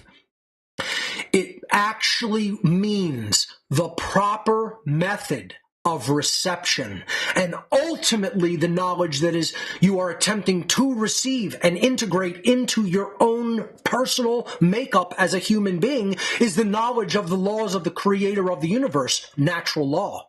That is what true Freemasonry teaches. That is what true Rosicrucianism teaches. That is what true Kabbalah teaches. That's what true yoga helps prepare the way for. Not just getting your body in shape or toning your muscles or being more flexible. Those are just ancillary aspects. Just like people think, oh, tarot is all about prediction of the future, prognostication and divination. No, those are ancillary components. The physical aspects of yoga are ancillary components. Yoga is a preparatory method for the way to learn, for the way to receive. It puts your body and mind into the mindset of reception, just as tarot does, just as Kabbalah does, just as true Freemasonry does. And people want to think, oh, all this should just be thrown out the fucking door because it's not part of the Christian tradition and it's considered the occult. They still don't understand after all these fucking years that the occult is a two-sided blade. It's a double-edged sword. It can be used for good, it can be used for the uplift of consciousness, or it can be used for evil. It can be used for manipulation, control, and slavery. What's going to determine that? Well, if it's completely distributed throughout the world and everybody knows the knowledge that it contains, how could it be used to manipulate and control and enslave? Because people are going to look at it and they're going to say, I know what that is. I'm not fearful of that. I recognize that. I know that material. You're not going to control me with its completely wrong usage, with its immoral usage. I'm going to see your laughable attempt at using it to manipulate and control, and I'm going to laugh you out of the fucking room because I already know what it is in its pure form. And people can't get it. They're just so fucking dumb. They can't understand that that's what the occult world is. And they want to argue with me, who does know it. Again, you're entitled to be a dumb motherfucker. Take it away from me. I am not interested in your duncehood. Keep your duncehood away from me. I don't want to talk to you. As a matter of fact, I really don't want to talk much to anybody. I don't want personal interactions these days. You know where I want personal interaction? In How to Become the True Media, and ask me things when you don't have a perfectly clear understanding of them and you need me to clarify. Honestly, these days, that's the only interaction I want from human beings. I don't want personal interaction. And I've told you that. I'm here now talking at you, not with you. And I'm perfectly okay with just admitting that, being honest and saying it to you like that. I'm talking at people these days. I'm not interested in a conversation. You go and have conversations elsewhere. I had all the conversations I want. I don't want personal interactions with human beings. If I feel there is a peer, I will be respectful and I will bring the conversation to who I consider a peer. Okay? I just don't bother even trying to get in touch with me to have a conversation unless it's for an interview on a platform that we can bring this knowledge to some people. Okay? And again, I'm willing to do that with even people who don't have huge audiences, but I need to put together a team that's going to make it their effort to get this information out to a worldwide audience. Because quite frankly, the job that's been done of that, the pickup that has been done of my work is atrocious. Atrocious. And by now, bigger heavyweight content creators with a bigger audience should know this fucking material by now. And you should have respect toward me for bringing it out to the extent that it has been brought out, because I've done that better than anybody who's ever lived. And no, that's not egotistical thinking. That's the fucking truth also. Nobody has taught objective morality, natural law, and the law of freedom the way Mark Passio has in the history of humanity. In the history of Earth. Okay? Or if it ever did happen, you don't know their names. We don't know who their names were, and they probably got killed and fucking tortured to death for attempting it. Did it for a short amount of time if they did it at a high level at all, and then they got murdered and tortured out of existence. And so no one ever remembered their name. But out of all the people whose names we remember who have ever attempted it, believe me, no one has done it to this level. And no, that's not my ego. That's the truth of the fucking matter. assholes and losers who want to say Mark's just an egotistical prick saying that he's done this better than anybody. Who the fuck do you know has taught natural law and objective morality to the extent and depth that I've taught it, to explain it and bring it down as common sense knowledge to the average fucktarded human being? No one is the answer. There's a few people now doing it pretty well. Yeah, and if anybody did it semi-well, it was people like Manly P. Hall, maybe Rudolf Steiner to a slightly lesser extent than Manly P. Hall, but and Richard Wetherill.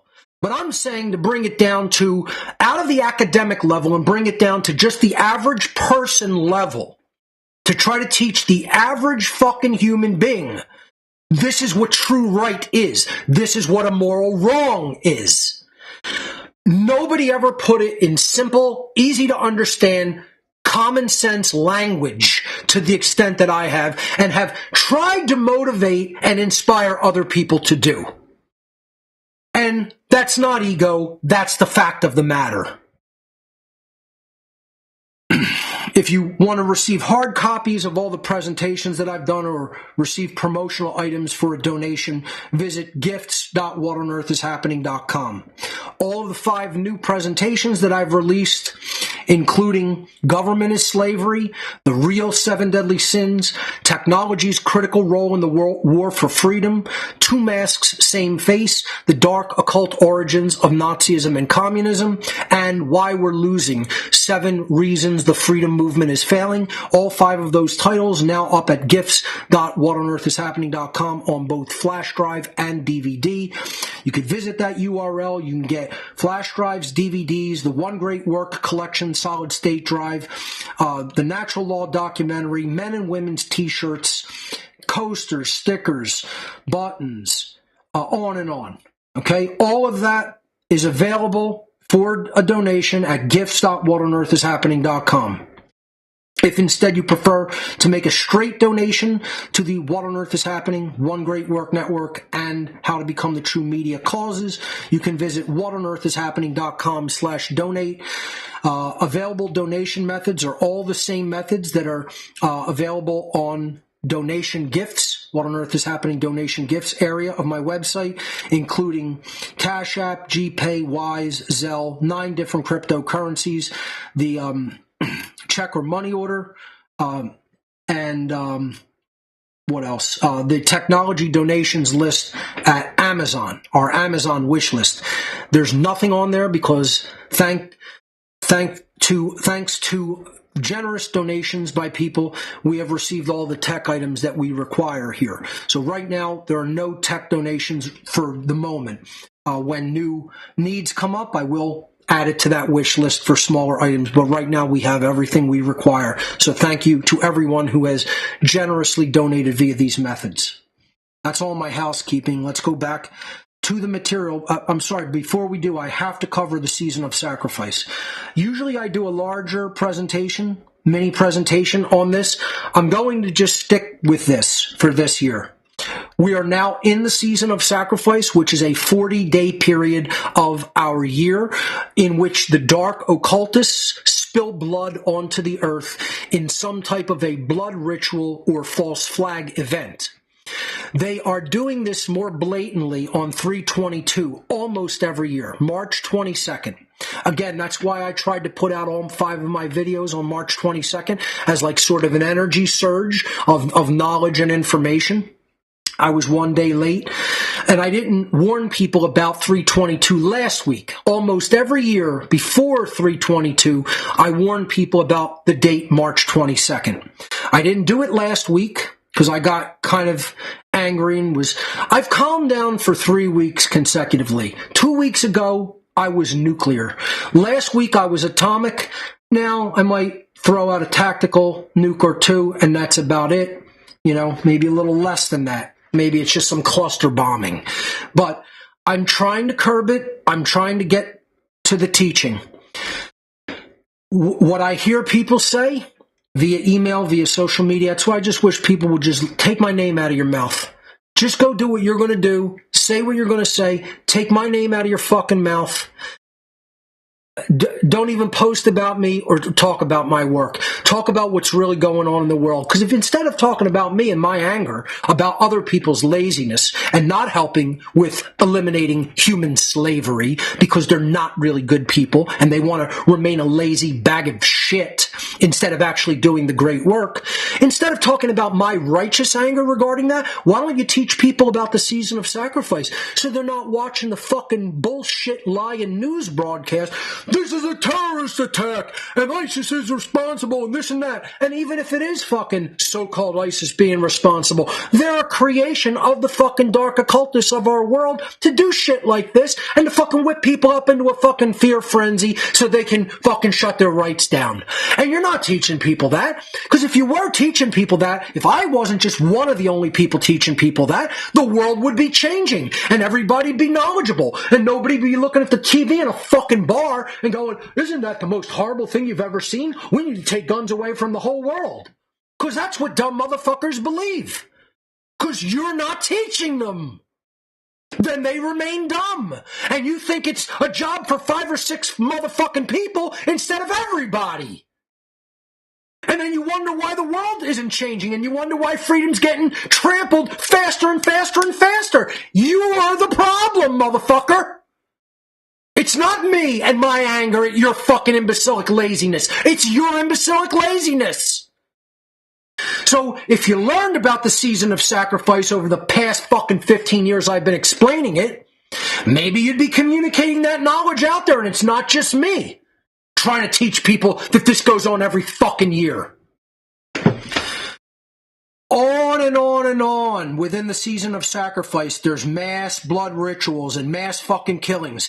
So the 2 that I added on this slide since the last time I modify it, Boulder, Colorado supermarket mass shooting, March 22nd, 2021. This year, the Moscow Concert Hall mass shooting, March 22nd, 2024. How many more March 22s or April 19th and 20th do we need for you to understand the ritualistic dates? These are ritualistic slaughter, blood ritual dates. And you still can't see the fucking pattern, even though they do a fucking mass killing almost every year on 3/22, on March 22nd. Because that's their fucking New Year, motherfucker. That's their New Year's. This is the beginning of their year, and they do blood ritual sacrifices through May 1st. 40 days. It's the real 40-day biblical period of sacrifice blood to the earth because they believe that's going to appease their sun god Baal. You know? And they do their sacrifices from now, planting season, to the midpoint of spring, and they think that's going to make things grow in abundance and keep people fed. But what they're really doing is they're feeding their evil fucking imagined bullshit evil entity for the people who really actually externally project that personification of evil within the occult. And that's probably just a handful of some of the highest level ones believe in it in an etheric form that exists in the cosmos. Most of them believe that it's just the ego. The highest level ones believe that it's the ego that's being put up on a pedestal and turned into God, but some of them do believe it's also entities, and mostly they're really honestly worshiping the sun. It's all an ancient solar cult. It's the cult of the black sun, as I've called it an innumerable amount of times, you know, and the sun represents knowledge, which they have, which they turn into the dark form of knowledge, which they use as a weapon, hence the analogy of the black sun. People are never going to get it, and I have a new expert panel that I'm going to bring out, and for the first time here today, we're adding a new panel to our crew here at What on Earth is Happening that we will occasionally consult and get the expert opinions of, and it's going to show you that not only are you not going to really understand Two Masks, Same Face, you don't understand the season of sacrifice, you don't understand the unholy feminine, you're not really understanding anything that I've said here from day one, when I've been right the whole fucking time, and you guys have done nothing with the truth the whole time, which is why you and your children are going to get enslaved and slaughtered. Because of your fucking ignorance, apathy, and laziness, which is what I've told you from day one. So here's the new expert panel. Let's bring them on. and let's get their opinion on, are people learning? Are they growing? Are they really waking up? Are they getting it? Are they ever going to get it? Here it is. Here they are. Here's the panel. Here we go. Make sure my laptop is unmuted, please. Never gonna get it, never gonna get it, never gonna get it, never gonna get it, never gonna get it, never gonna get it, never gonna get it, never gonna get it, never gonna get it. Put it full screen. Is it full screen? Give us a full screen on our expert panel with En Vogue playing in the background. There you go. That's it. You guys are never going to get it. You're just too fucking dumb to understand. And you're too lazy to put it out there for other people to help to attempt them to understand. And it's sad. It's sad. I really what I need to do is I need to stop being so angry about it. And what I really need to show you guys, the emotion that I really need to show you is how disappointed and ashamed of you I am. Because you guys don't even have enough self-knowledge and self-worth to be disappointed in yourself and ashamed of yourselves. I need to show you disappointment and embarrassment for you and being ashamed for you. You see? I'm not ashamed or embarrassed of anything I've ever done or said because I've done what was required. You guys have not done what was required. So I need to be, because you have no shame in yourselves, I need to show you my disappointment and show you how ashamed of you I am. Because that's the real truth of the matter. I need to take all of that anger and convert it into disappointment and shame emotional response toward you. To show you how horrifically poor of a job you guys have not done. You haven't done any job. You haven't attempted to do the job. You haven't attempted to meet the requirements. And it's sad. It's disappointing. And I'm going to try to, maybe I really need to just fucking really deeply show you what happens when I really feel this and just weep uncontrollably on the air, as I've wept uncontrollably while making presentations, knowing that it's all for nothing because I'm not dealing with people who are capable of learning and really seeing the truth. I'm dealing with conditioned, satanic robots is what really comprises most of the freedom movement, let alone what the average fucking moronic human being is. Forget it. I mean, it makes the freedom movement look like they're angelic fucking beings by comparison. And they're satanic robots that are completely embarrassing, shameful, and dumb. And but if you compare them to the average fucking moron human being that exists on this planet everywhere, the people in the freedom movement are like angelic by comparison. And I'm telling you, I'm horrifically embarrassed and ashamed of your efforts. Could you imagine the average dolt moron that exists on this planet? While making 2 masks in particular, and other presentations, but while making 2 masks several times, I tell you the truth. I'm not bullshitting. I'm not exaggerating. Uncontrollably, I just started crying in my chair and had to just close the presentation and just put my head down on my desk and cry. And maybe that emotion will rise up in me while I'm doing a show, and you'll see what it looks like. And it's terrible. It's horrible. It feels horrific. I want to die. It is what it makes me feel like. Okay? And I've had that emotional response and reaction many times while making presentations recently because I realize the audience that I'm talking to and how fucking deficient in just about every avenue of human consciousness they are. A handful of people really make the effort to get it and do get it. It's so piss poor of a percentage that it is completely laughable. And I really should even stop using that word because it's not fucking funny. It's something that I want to just brutally and endlessly weep over. So, I've told people about the season of sacrifice. I've predicted 322 mass killings over and over and over and over and over. And every fucking year, the Satanists feel like we could just trot this the fuck out and do it again, because that's how fucking ignorant and dumb this fucking moronic population is. Because you guys have failed in bringing this knowledge to others. One person can't do that. I've told you from day one, I am not the person that can do that. No one is. No one's that powerful. No one will ever be that powerful. We have to make this a team effort in a conscious, competent capacity. And the people who have looked at my work as some fucking intellectual curiosity are to blame for why the whole population isn't truly waking up to what's going on. You're to blame. It's not my lack of effort. It's not me doing anything wrong or incorrect or not to the level that it needs to be done at. Fuck you if you think so. You're wrong. It's your lack of effort. It's your lack of trying. It's your lack of care. It's your lack of putting skin in the game, fuckface. And I'll tell you right just like that to your face, because I'm right. And it isn't me bringing you ignorance. I don't want to hear what you have to say because you're bringing me ignorance. I'm bringing you the truth. That's how it works. So that's all I'm going to say on the season of sacrifice right now. I'm not going to reteach it again.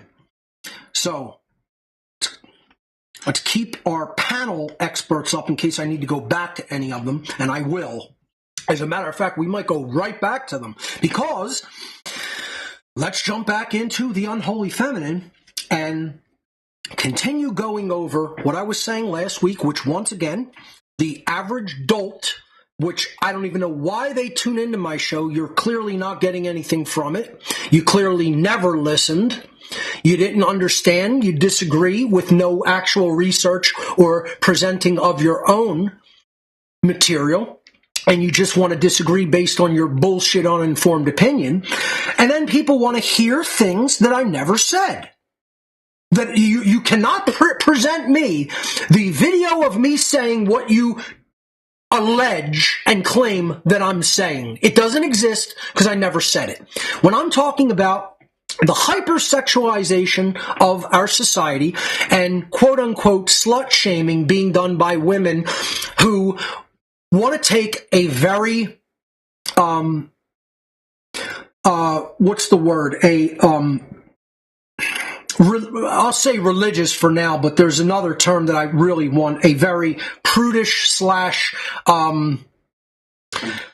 puritanical, thank you, view of human sexuality. It's a sick, demented, false, religiously based, puritanical viewpoint of sexuality, period, and human libido, which, once again, if you look at the actual physical data regarding the sex act in and of itself, there are so many avenues for the betterment of health that, again, in a way, I want to stop the continuation of the presentation right here. And I want to make tons of slides on my section, which was going to be called The Health Benefits of Human Sexuality, which was going to be like a sub-presentation. I was going to give it right here in the presentation. I was going to insert these slides. And when I realized it was going to be another hour of material, minimum, even if I rushed through it, which I often do in my presentations in person, I can't extend them like this and do anecdotes and talk about them. I have to just boom, boom, boom, slide after slide after slide after slide, or I can't deliver the presentation in the amount of time I've been given by the host, quite frankly. I have to stay right on time. I look at how many slides I have. Okay, that gives me 1 minute per slide, and I gotta move. That's it. People who have never presented publicly, he left this out. He didn't talk about this. He spent a minute on this slide, and I think that's the most important thing in the presentation. You've clearly never fucking delivered a presentation in a public venue. Because you have no life skills, you don't try, you don't make any fucking efforts, you've never actually built the fucking presentation, you've never actually advertised the fucking presentation. You've never go rented a hall. You've never promoted it. You've never sold tickets to it, and nobody's ever showed the fuck up. You're a do-nothing, and you want to talk shit on people who are doers. That's all it is. It's the people who do nothing are jerk-offs who just want to talk shit on doers. And guess who I blame? I blame all the people that don't bring this dynamic up continually and tell people, shut your fucking mouth. What the fuck have you done, loser? That's the response to anybody talking shit on somebody else. You're a bullshit loser armchair quarterback. Shut your fucking mouth, learn sufficiently, then do. And do yourself before you criticize other fucking people. Look at the amount of work I have. You know what you have? You got one little fucking tiny grease ball of shit. And you don't even have that. You really have a zero because you're a fucking zero yourself. You're a fucking nothing.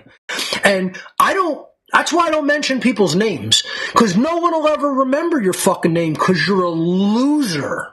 You're a loser, do nothing, smacked ass, not even a man, not even a woman. You're a fucking retard.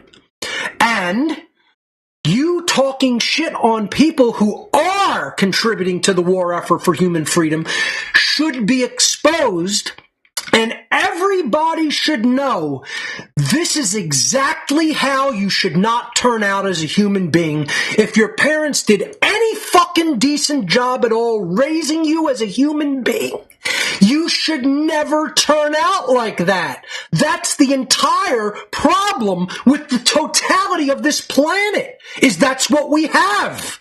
Instead of people who actually learn, then do. Your parents were miserable, abject fucking failures at the only job they had, which was to raise your sorry loser fucking ass. And they couldn't even do that right because they're sorry fucking losers, just like the fucking imbecile that they didn't raise up. Got it? Now, come to me if you have a problem for me saying it. Because it's still going to be true, and you'll find the fuck out. I wouldn't recommend it, but if you really, really want that outcome, you'll find the fuck out. So, imbeciles, more than one, once again this week, put their ill-educated, uninformed, dumb, dolt, shithead opinion before me to waste my time. And I'm only talking about them because this is everybody's failure at educating the world. That these people are still everywhere. Because if one person emailed me, or if one person made a post on social media, there's 100,000 people that think this thought. Which means there's hundreds of thousands, if not millions and millions and millions of people that are incapable of hearing the words that came out of my mouth and actually believe in their fucking drugged out, fucking burnt brain state that words that never left my mouth actually left it. When I told you we have mind control and social engineering techniques into hypersexualizing mostly women, and then shaming them if they do develop an actual healthy libido, is what I said. Those were the words that were said. I never said or encouraged anyone, male or female, to quote-unquote engage in promiscuity. Find me the location where those words were spoken and left my fucking lips. Morons. I never spoke those words. Promiscuity is random acts of sexualities with strangers and with no restraint. I never said to men or women, go out and engage in that behavior. You won't find it because it was never spoken. You will not be able to play me it back in audio or video because I never said it. I said hardly anyone has a truly healthy sexual libido or general sexuality or general healthy sex life because of the puritanical and religious beliefs and New Age beliefs that are embedded in their mind from the social engineers. And they include things like sex is evil, sex is dirty, sex is the original sin, women who have more than X sexual partners or sluts, other women slut-shaming other women, slut-shaming other women if they've become aware that they have so X many sexual partners, regardless of what that arbitrarily chosen number is. Another thing is the whole New Age view of sexuality, which puts this erroneous, false notion that is not backed up anywhere, either psychologically or physically or spiritually for that matter, that every person you ever sleep with, you've slept with everyone they've ever slept with. This is a bullshit notion to continue to promote puritanical ideas of sex based on bullshit religion. That does not mean I am championing promiscuity. I am trying to get the mental conditioning that conditions people into having completely fucked up, deranged thoughts about healthy human sexuality out of their fucking completely deranged mindset that's brought on by religion and social engineering and the New Age movement. Fucktarded morons. Did you hear the words that came out of my mouth? Losers. Instead of inventing things that I never said. Go and find me championing promiscuity. Go and find me saying the words, I think everybody should just go out and have promiscuous sex everywhere, every night. You won't find it, morons, because it was never said, and all your dumb, fucked up brain that your parents, teachers, and everybody else in your life fucked up for you because you can't actually put yourself in a method of fucking learning. You just hear what you want. Your pre-existing, pre-brainwashed thoughts that are rattling around and jabbering around in your fucking mind all day long that you don't know how to fucking get a handle on and stop from invading your fucking thoughts are just going a billion fucking miles an hour while I'm talking. That's why you're a poor fucking learner, dolt. That's why your brain's fucked up, boy. You hear things that you imagine from your own mental chatter and then think they left my fucking truly educated and informed mouth. You see how that dynamic works, dumb dolts out there? If you don't see it, you should re-listen to this segment about 1 million times till you fucking learn it, and don't open your mouth and put my name in it. 'Cause you're wrong. And you can't fucking listen and learn because your brain's fucked up, boy.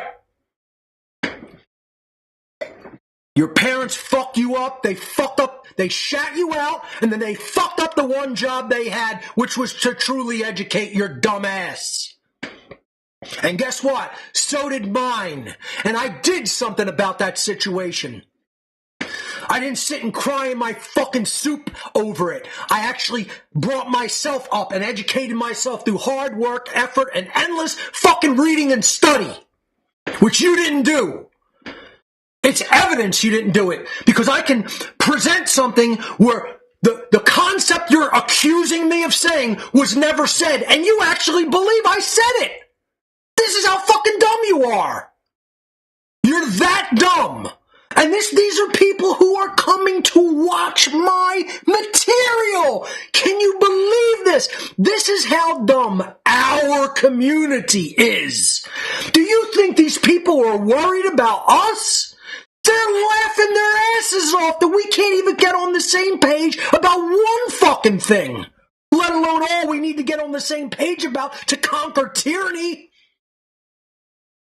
But we have an expert in the field, folks, and here he is, Mr. Wiggum, who's going to tell us endlessly, we're winning. There's Mr. Wiggum on the podium telling you we're winning. We're winning. We got this in hand, man. We got smart, driven, educated motherfuckers that know everything they need to know. They can hear things. They can learn them. They know exactly what's been said. They can repeat it back. They can teach it in their sleep. Yeah, we got all those people, and we're winning the war for freedom.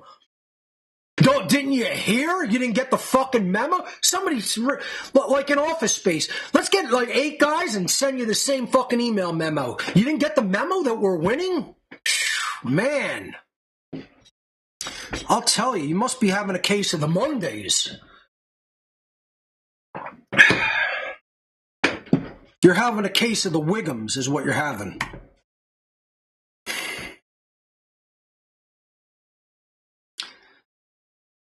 So hear what I've actually said instead of what your dumb monkey brain keeps chattering into your shit mind.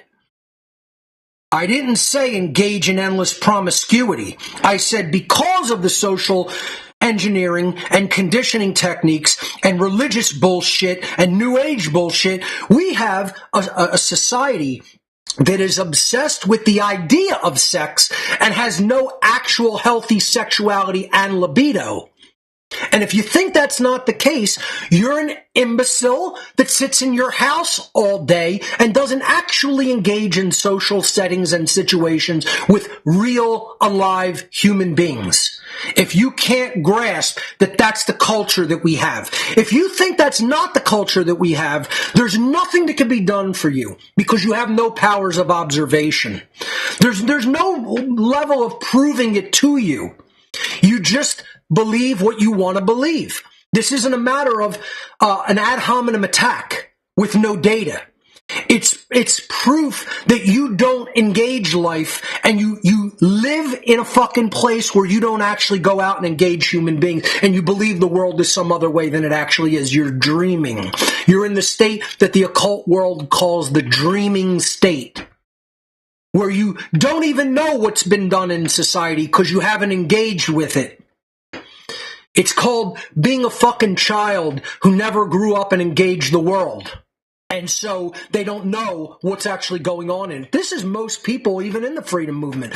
Look, I couldn't have people that don't know how to pack a box, that don't know that if they're taking a seminar, they should use their real name, that ask the fucking imbecile questions that they ask. If we had an adult, responsible, engaged public who really engaged the world and learned life lessons, there would not be people like this constantly bombarding me every day at all angles if we had an engaged, educated, responsible public. And we don't. We don't have that in the freedom movement or anywhere else.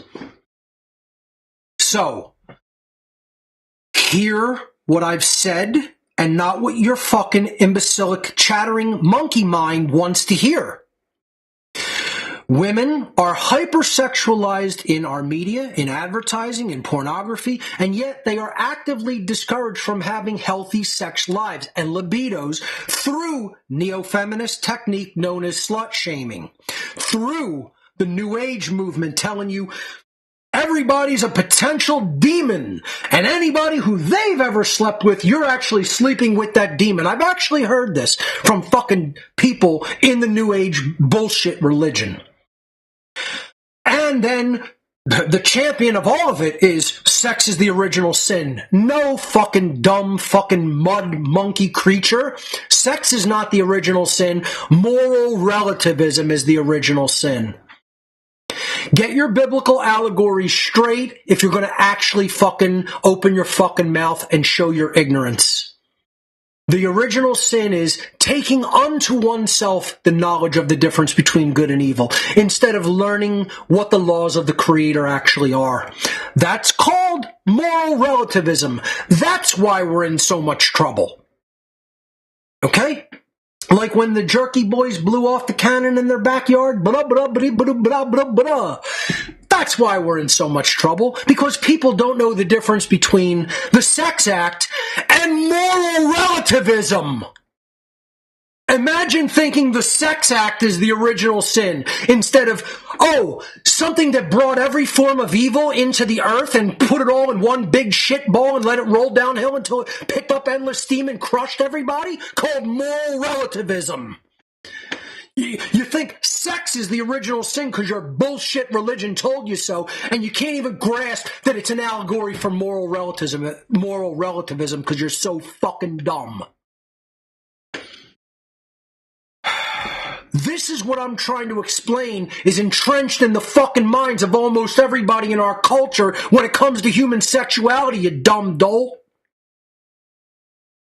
Fear as a method of control through media and popular culture is an ongoing theme in this kind of conditioning. It's everywhere. It's not just ongoing, it's fucking omnipresent. It's everywhere. And you're never going to get it. You're just too dumb to get it. Prove me the fuck wrong, get it, and teach it. You're not doing it. Because you're just too fucking dumb to ever even understand, let alone go out and teach. You're just dumb motherfuckers. And no, it's not, the problem doesn't lie with me. No, I'm not wrong about this. No, I'm not wrong about the other things that I've taught that are important. I'm correct. You're wrong.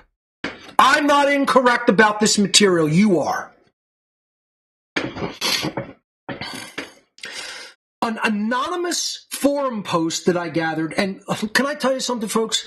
I just have to say, I'm one of the biggest lurkers in both feminist forums and so-called men's rights / MGTOW, whatever, however the fuck they want to pronounce their moronic elements, forums. I lurk in all of those places. I never post once. You'll never find a Mark Passio post in any of those forums. I let idiots think what they want to think. I have so much data gathered from that, that personal lurking, that if I wanted to do 10 presentations with just that data, it wouldn't cover it. Wouldn't cover it. I know more about this topic than perhaps any human being alive because of how much data I've taken in on it. When other people just think about it and don't actually look at the actual real world data that's right in front of their eyes. So, this is actually a decent post from one of these forums. Or I don't even know. It might be some mixed thoughts. Let's read it and see where I was heading with this. This person from an anonymous forum said, I think the reason most women have unhealthy sexual lives is because they are trained to hate sex. Now, number one, I completely agree with that statement. Religion has trained them to do that. A lot of New Age thought has trained them to do that. Their parents have trained them to do that. And culture has generally trained them to do that, except if resources are to be gained. Then all of a sudden, it's a different ball game if somebody offers to pay your rent for the next 6 months. Then suddenly it's perfectly okay and a great thing.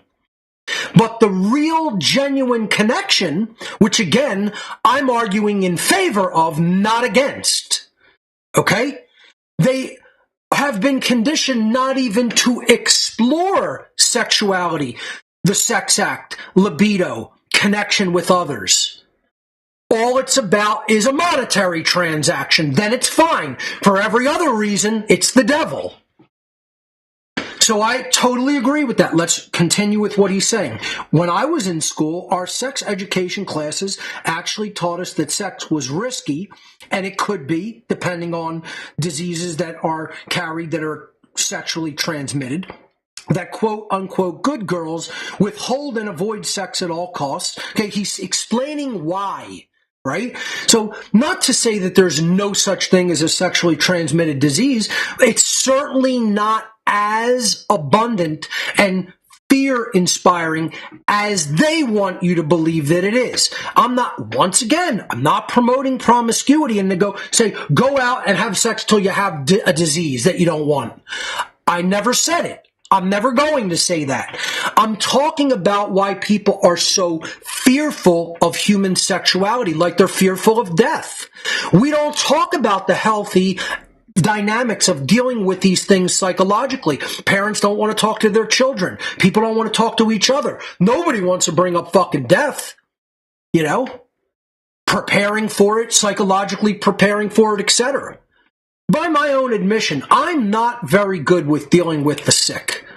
Okay? I'll come right out and tell people that. I'm not going to be the guy you want to appoint as a medic on the battlefield. Let's just say that. Do I have compassion for the sick? Absolutely. You know? However, being a doctor would not be my calling, folks. Being a person who actually deals with the sick, a doctor or a nurse or a true person in that dynamic, whether we're talking about in or out of this, quote, medical system, I'm probably not the guy that you want on that job, by my own admission. I'll tell you the truth about my strengths and weaknesses. I'm not embarrassed. I'll talk about anything people want to talk about when it comes to me. I know I'm not perfect. I try to do the best job that I can. I know where my strengths are. I know where my weaknesses are. I know what I'm best suited to do to move the ball down the field. I'm a warrior and a truth seeker and teller. I'm not somebody that should sit back and fucking take care of the wounded on the battlefield. That's definitely not what you want to put me in charge of, because I'd gum that up, okay? By my own admission. What I'm talking about here is, what do we have to do to even recognize what a healthy mentality is? We don't even talk about it, and we think we're going to develop some kind of fucking healthy psychology regarding it? When this is what's beaten into fucking young children's heads from the minute they're out of the womb, then they go into school, they get it 10 times worse. They go into a fucking church, they get it 100 times worse. They go into the New Age movement, they're taught total fucking nonsense. It becomes 1,000 times worse. What this person is saying is, he's explaining why it is this way. What fucked it up? These are all the social engineering methodologies that fucked up a healthy libido in most human beings. When I was in school, our sex education classes actually taught us that sex was risky, that, quote, good girls withhold and avoid sex at all costs, and that men only want to use women for sex, and therefore we should be suspicious of all sexual interest, that sex will hurt, etc., etc., etc. This is still what's taught. This is what's taught in the home. This is what's taught in the schools. This is what's taught in the fucking churches. This is what's taught in the New Age movement.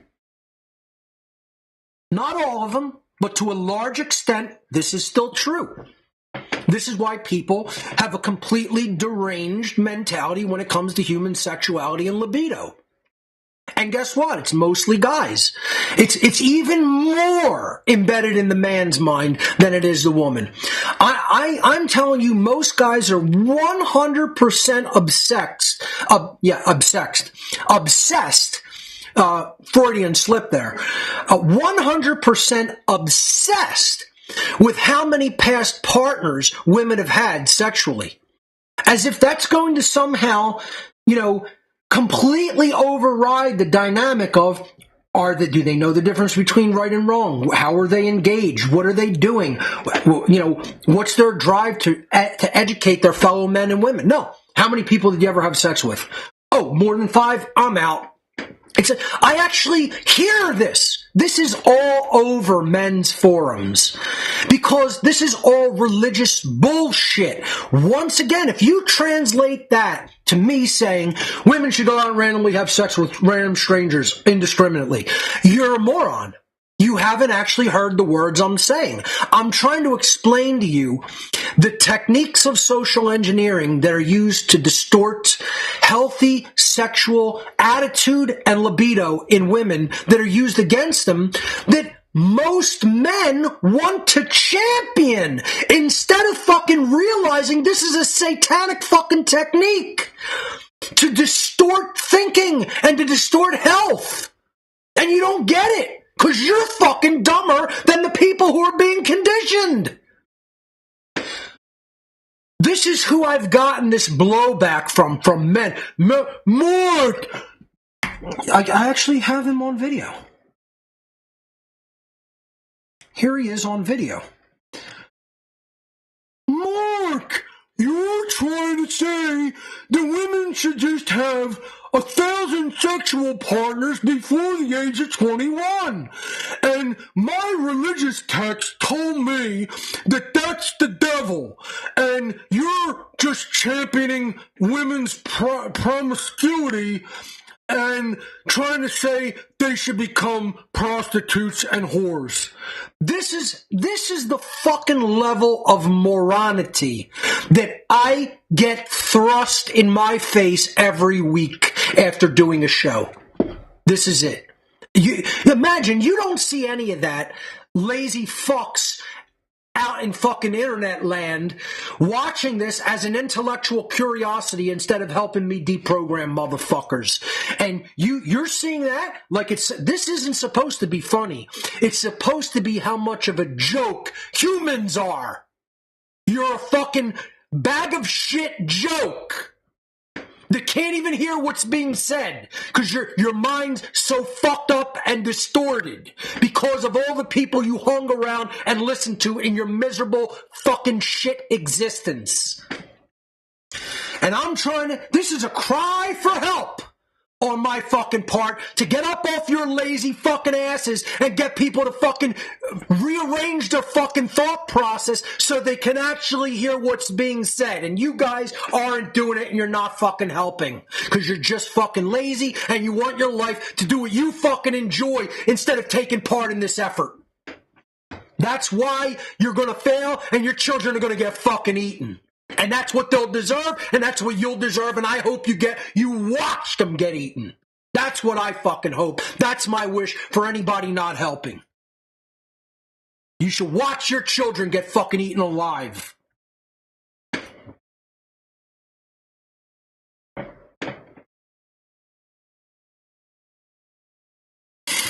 There is still the very strong idea that women who like and want sex are slutty and undesirable. This is everywhere in our culture.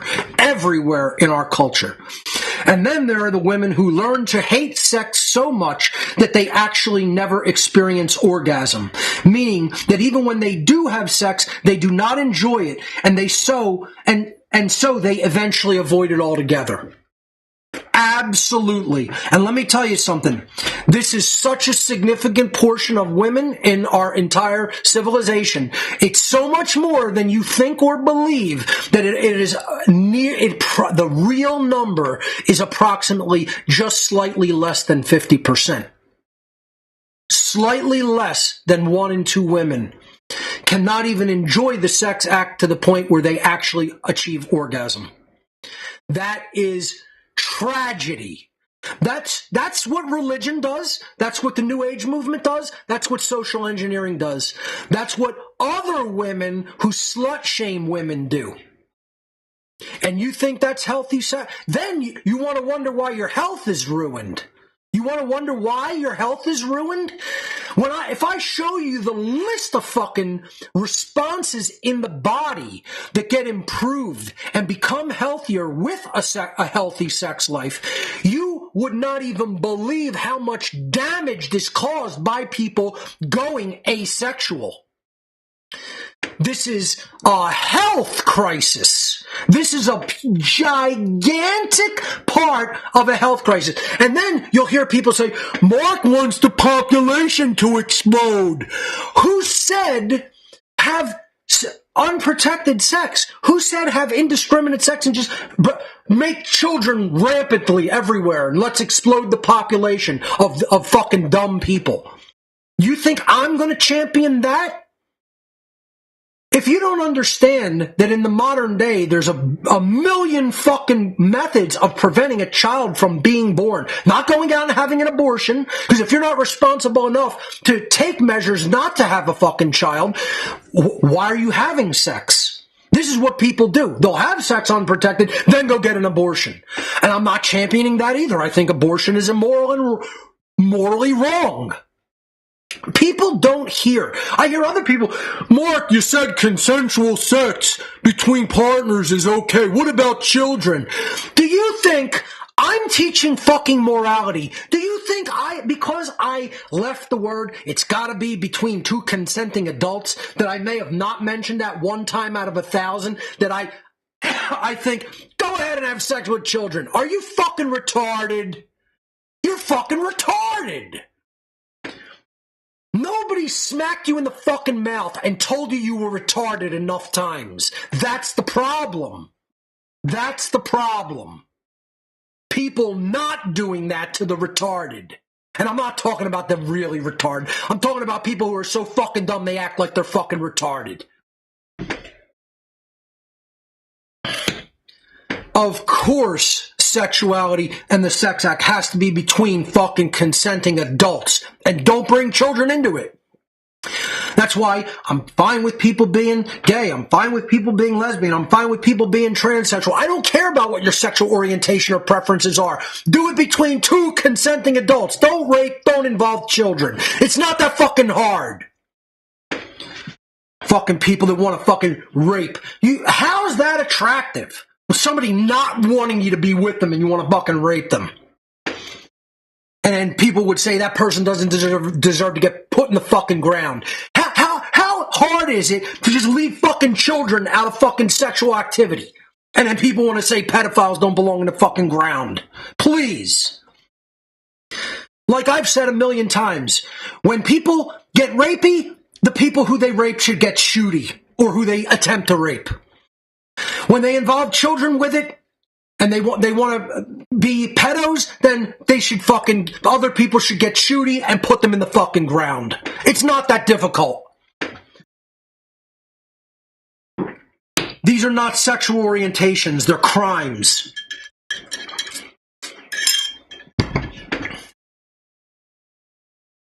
So, this post was an excellent post. I was trying to remember whether it was one of these conditioned people speaking or whether they were bringing good information to the table, and it was the latter. This person, who I didn't mention their name or whether they even had a name on the forum, posted this and is explaining part of this social engineering dynamic when it comes to how women view their own libido and how it destroys their sexual lives in their adult lifetime. Women who can't see this are doing harm to their very self. Men who can't see this dynamic when it comes to satanic mind control regarding human sexuality are so brainwashed that they are actually hurting all of their interests in society because they're letting all of the women continue to be conditioned in this way, and they are making them, through the Satanists, continue to breed down weaker and weaker and more mind-controlled fucking children, who then grow up to be weak and mind-controlled adults and repeat the cycle all fucking over again. That's what epi-eugenics is. Conditioning people through mind control to breed a weaker next generation down into the public so that they're easier to enslave. And the men can't see this. Because they're not men. They're fucking little boys, and you're fucking victims of this fucking process. And you never unfucked your mind from it. That's the problem, little boy. You never learned your satanic master's technique that was done to your own fucking mother to shit you out and weaken you down into being a little fucking boy throughout your whole adult life. You can't see what was done to you. How are you going to see it being done to other fucking people? You haven't unfucked your mind and gotten out of that condition, loser. The next dynamic is sex as money, which I've reiterated over and over. This is almost all sexual interaction that does occur in our society is viewed as.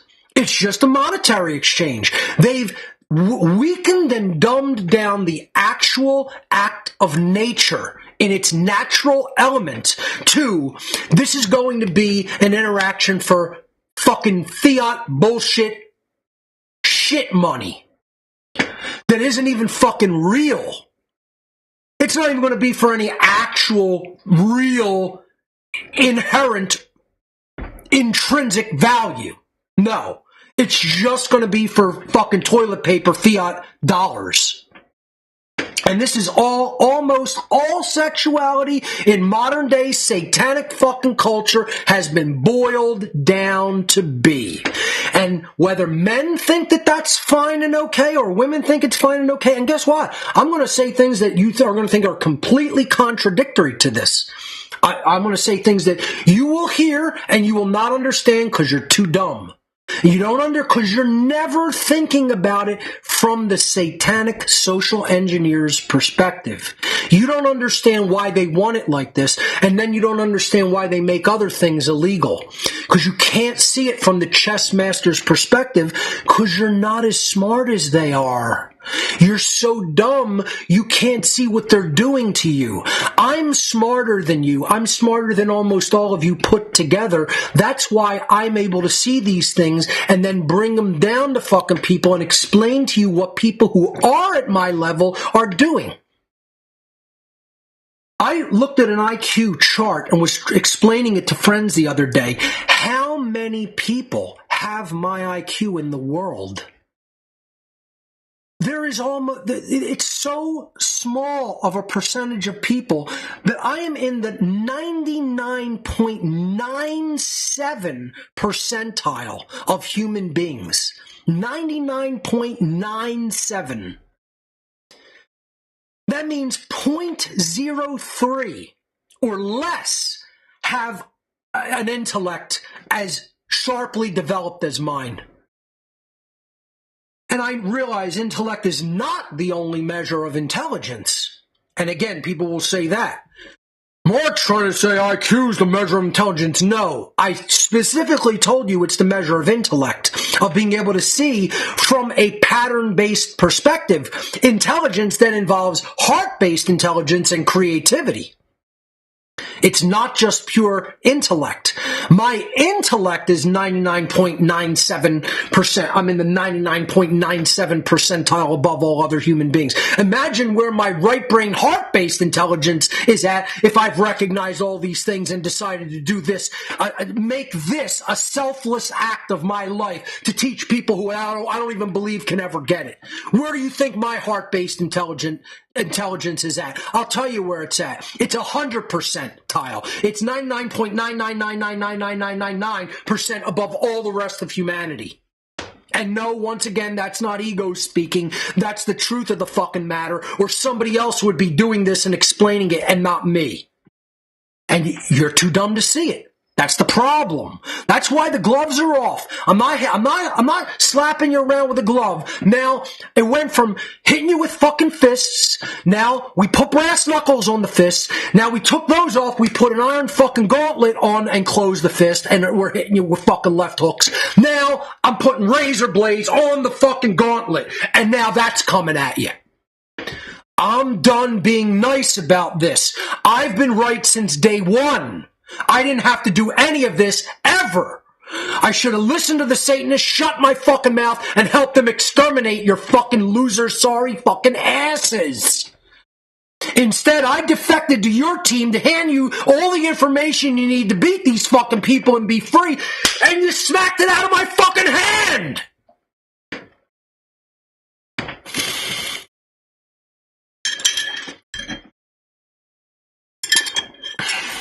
Why are you so angry, Mark? Fucking morons. Yeah, why are you so angry? Here's what you are, and that's why I'm so angry. The very asker of that question. Here he is. Here, you ready? Here he goes. Let's bring Bobo out.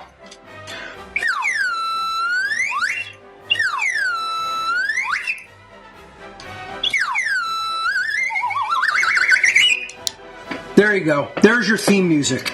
Here you go. Have a couple of these.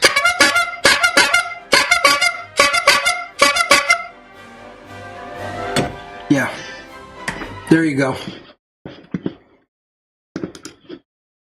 Why are you so angry? Can't you take it easy on people? I took it easy on you for fucking 17 fucking years. Took it easy on you for about 15 out of the 17 fucking years. I'm done. I'm going to have a beer in the last half hour of the show from now on.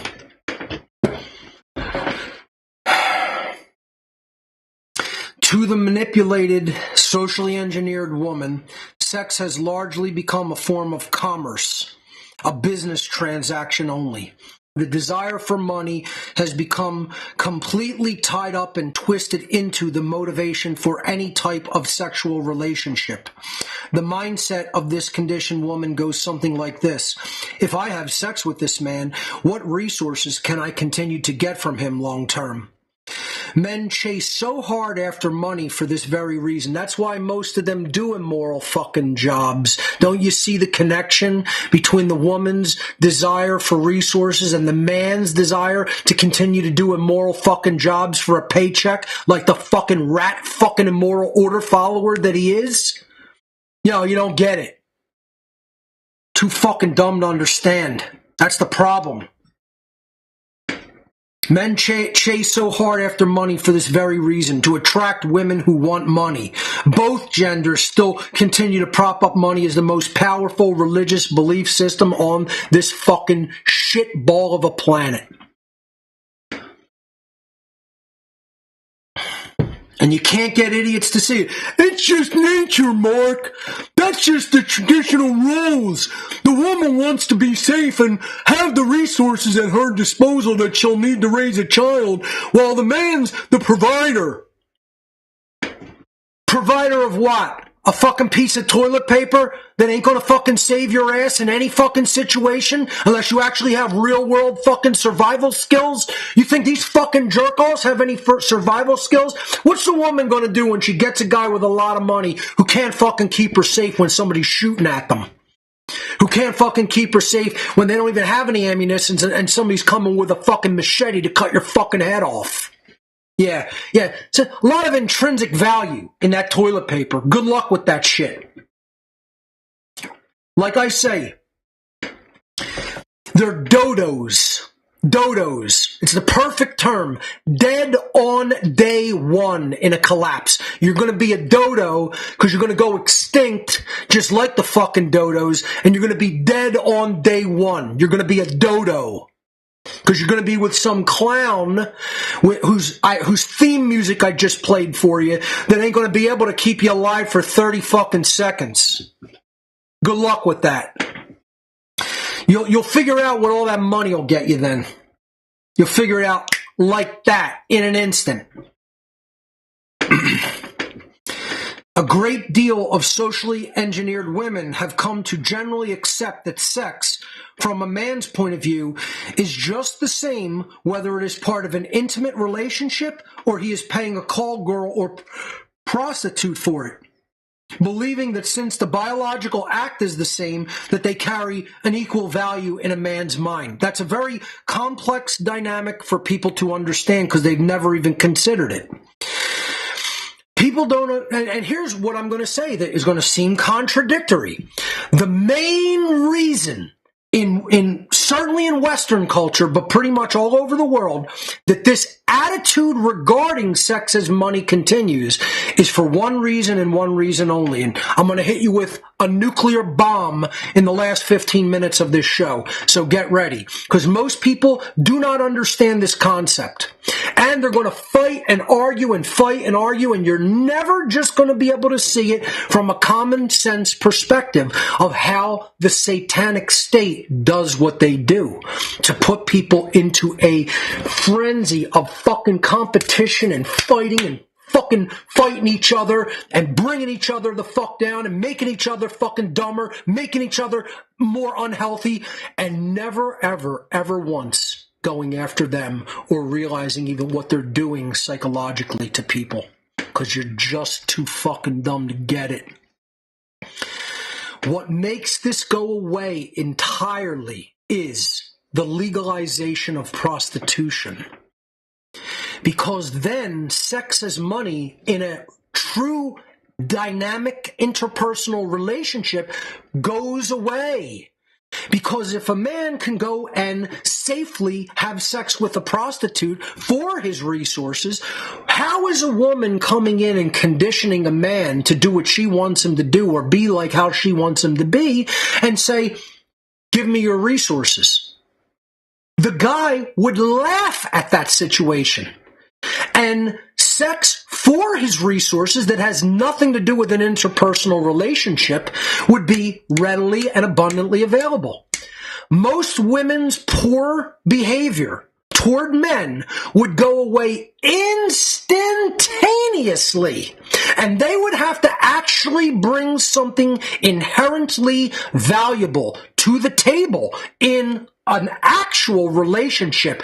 If prostitution is legal, that would happen overnight in the snap of a fingers.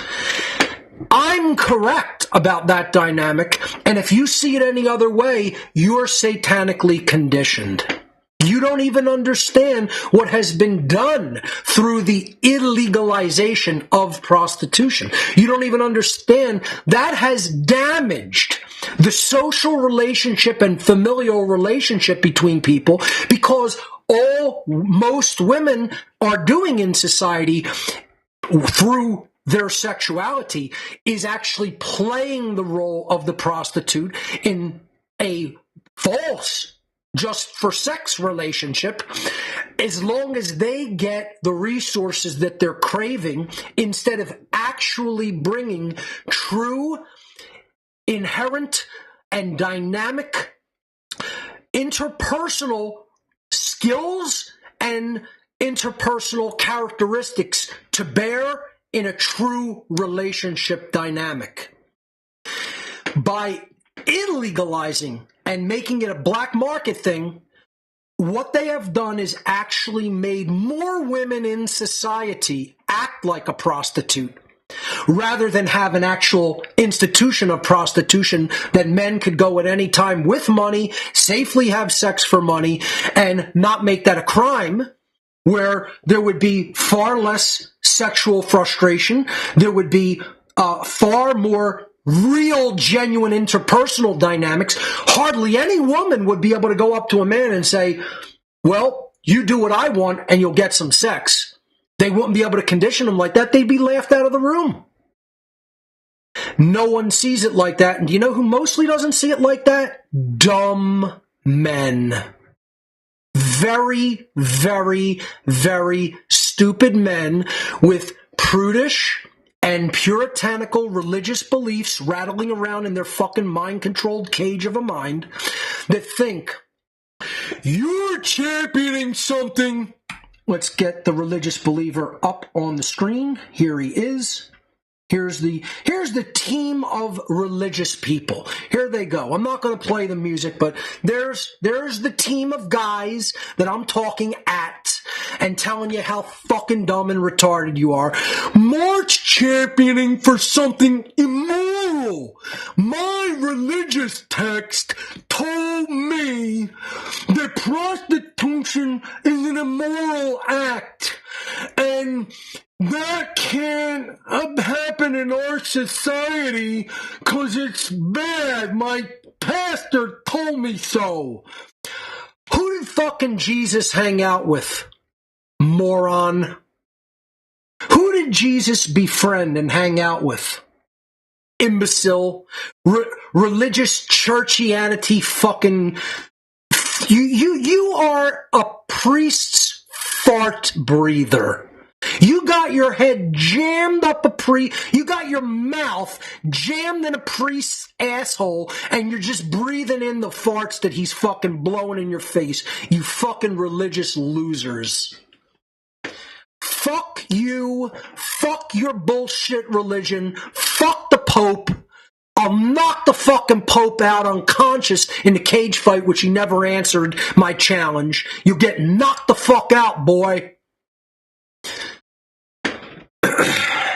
And this is what we have, is drooling retards still believing that prostitution is somehow immoral.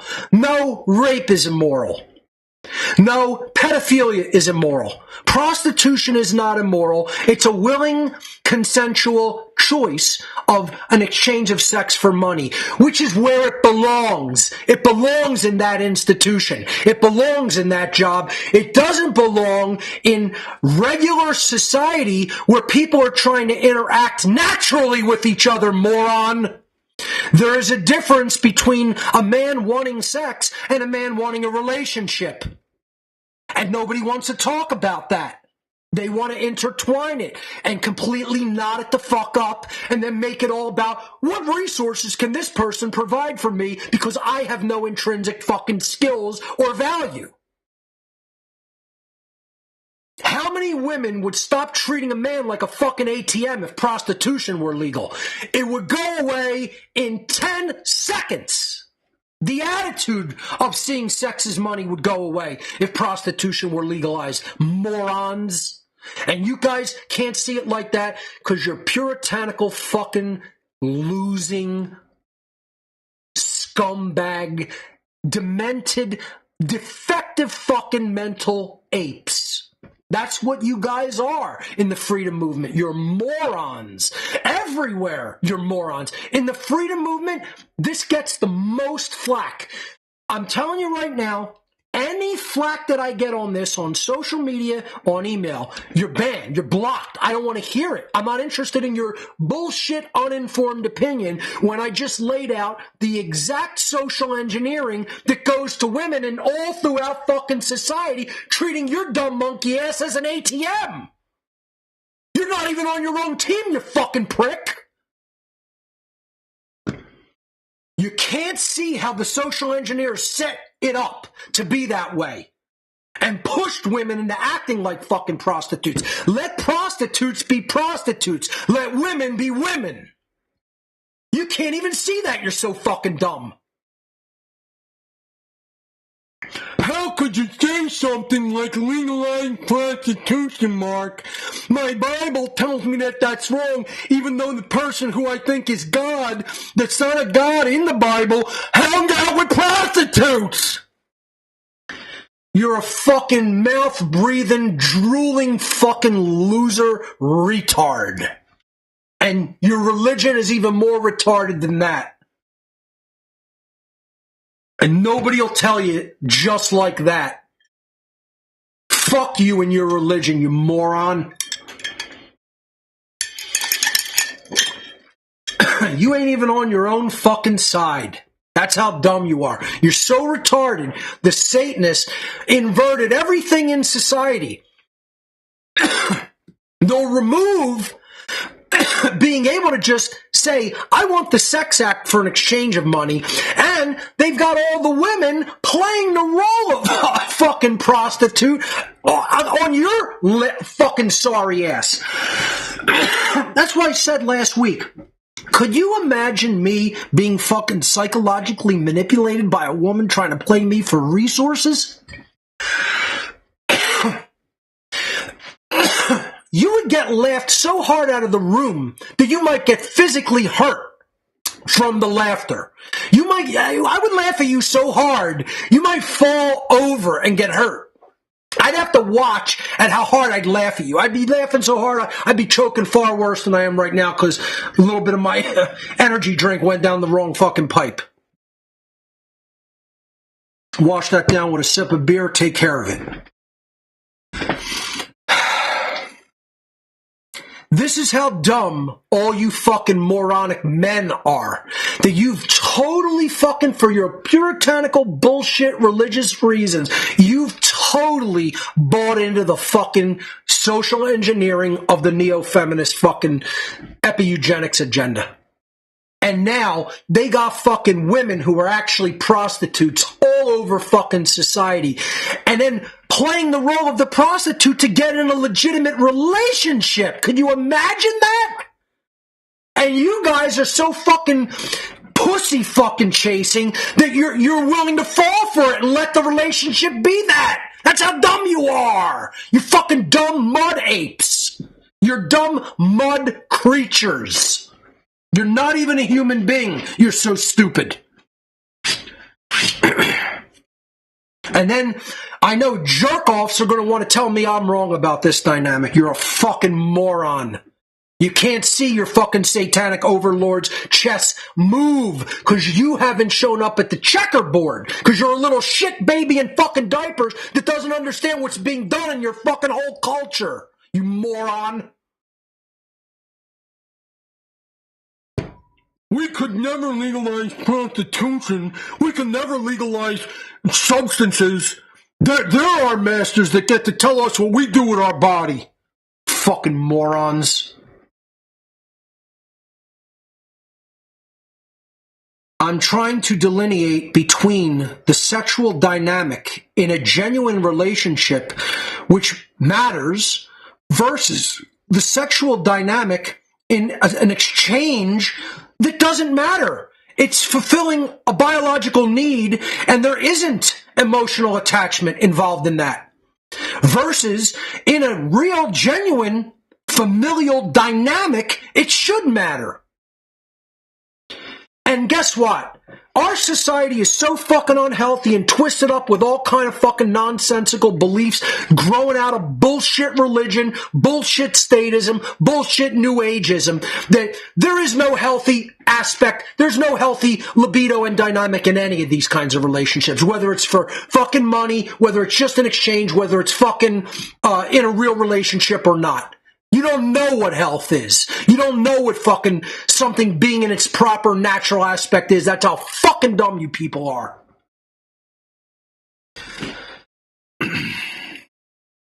They can't grasp that from a man's point of view, there's a difference between an intimate relationship or if he's paying a prostitute for sex. The sex act may be the same physical dynamics, but they do not carry an equal value. The prostitute has something that he wants. Why not just exchange money for it like a business transaction? The free will, voluntary, and mutual exchange of emotions and physicality as part of the genuine human experience is not alike to paying for it in any way whatsoever. That's all the time we have for this edition of What on Earth is Happening. I will continue with this very important dynamic of sex as money and how prostitution can make that dynamic go away next week. In 3 weeks, in part 11 of this extended series of Unholy Feminine. Thank you for watching, everyone. We'll see you in 3 weeks.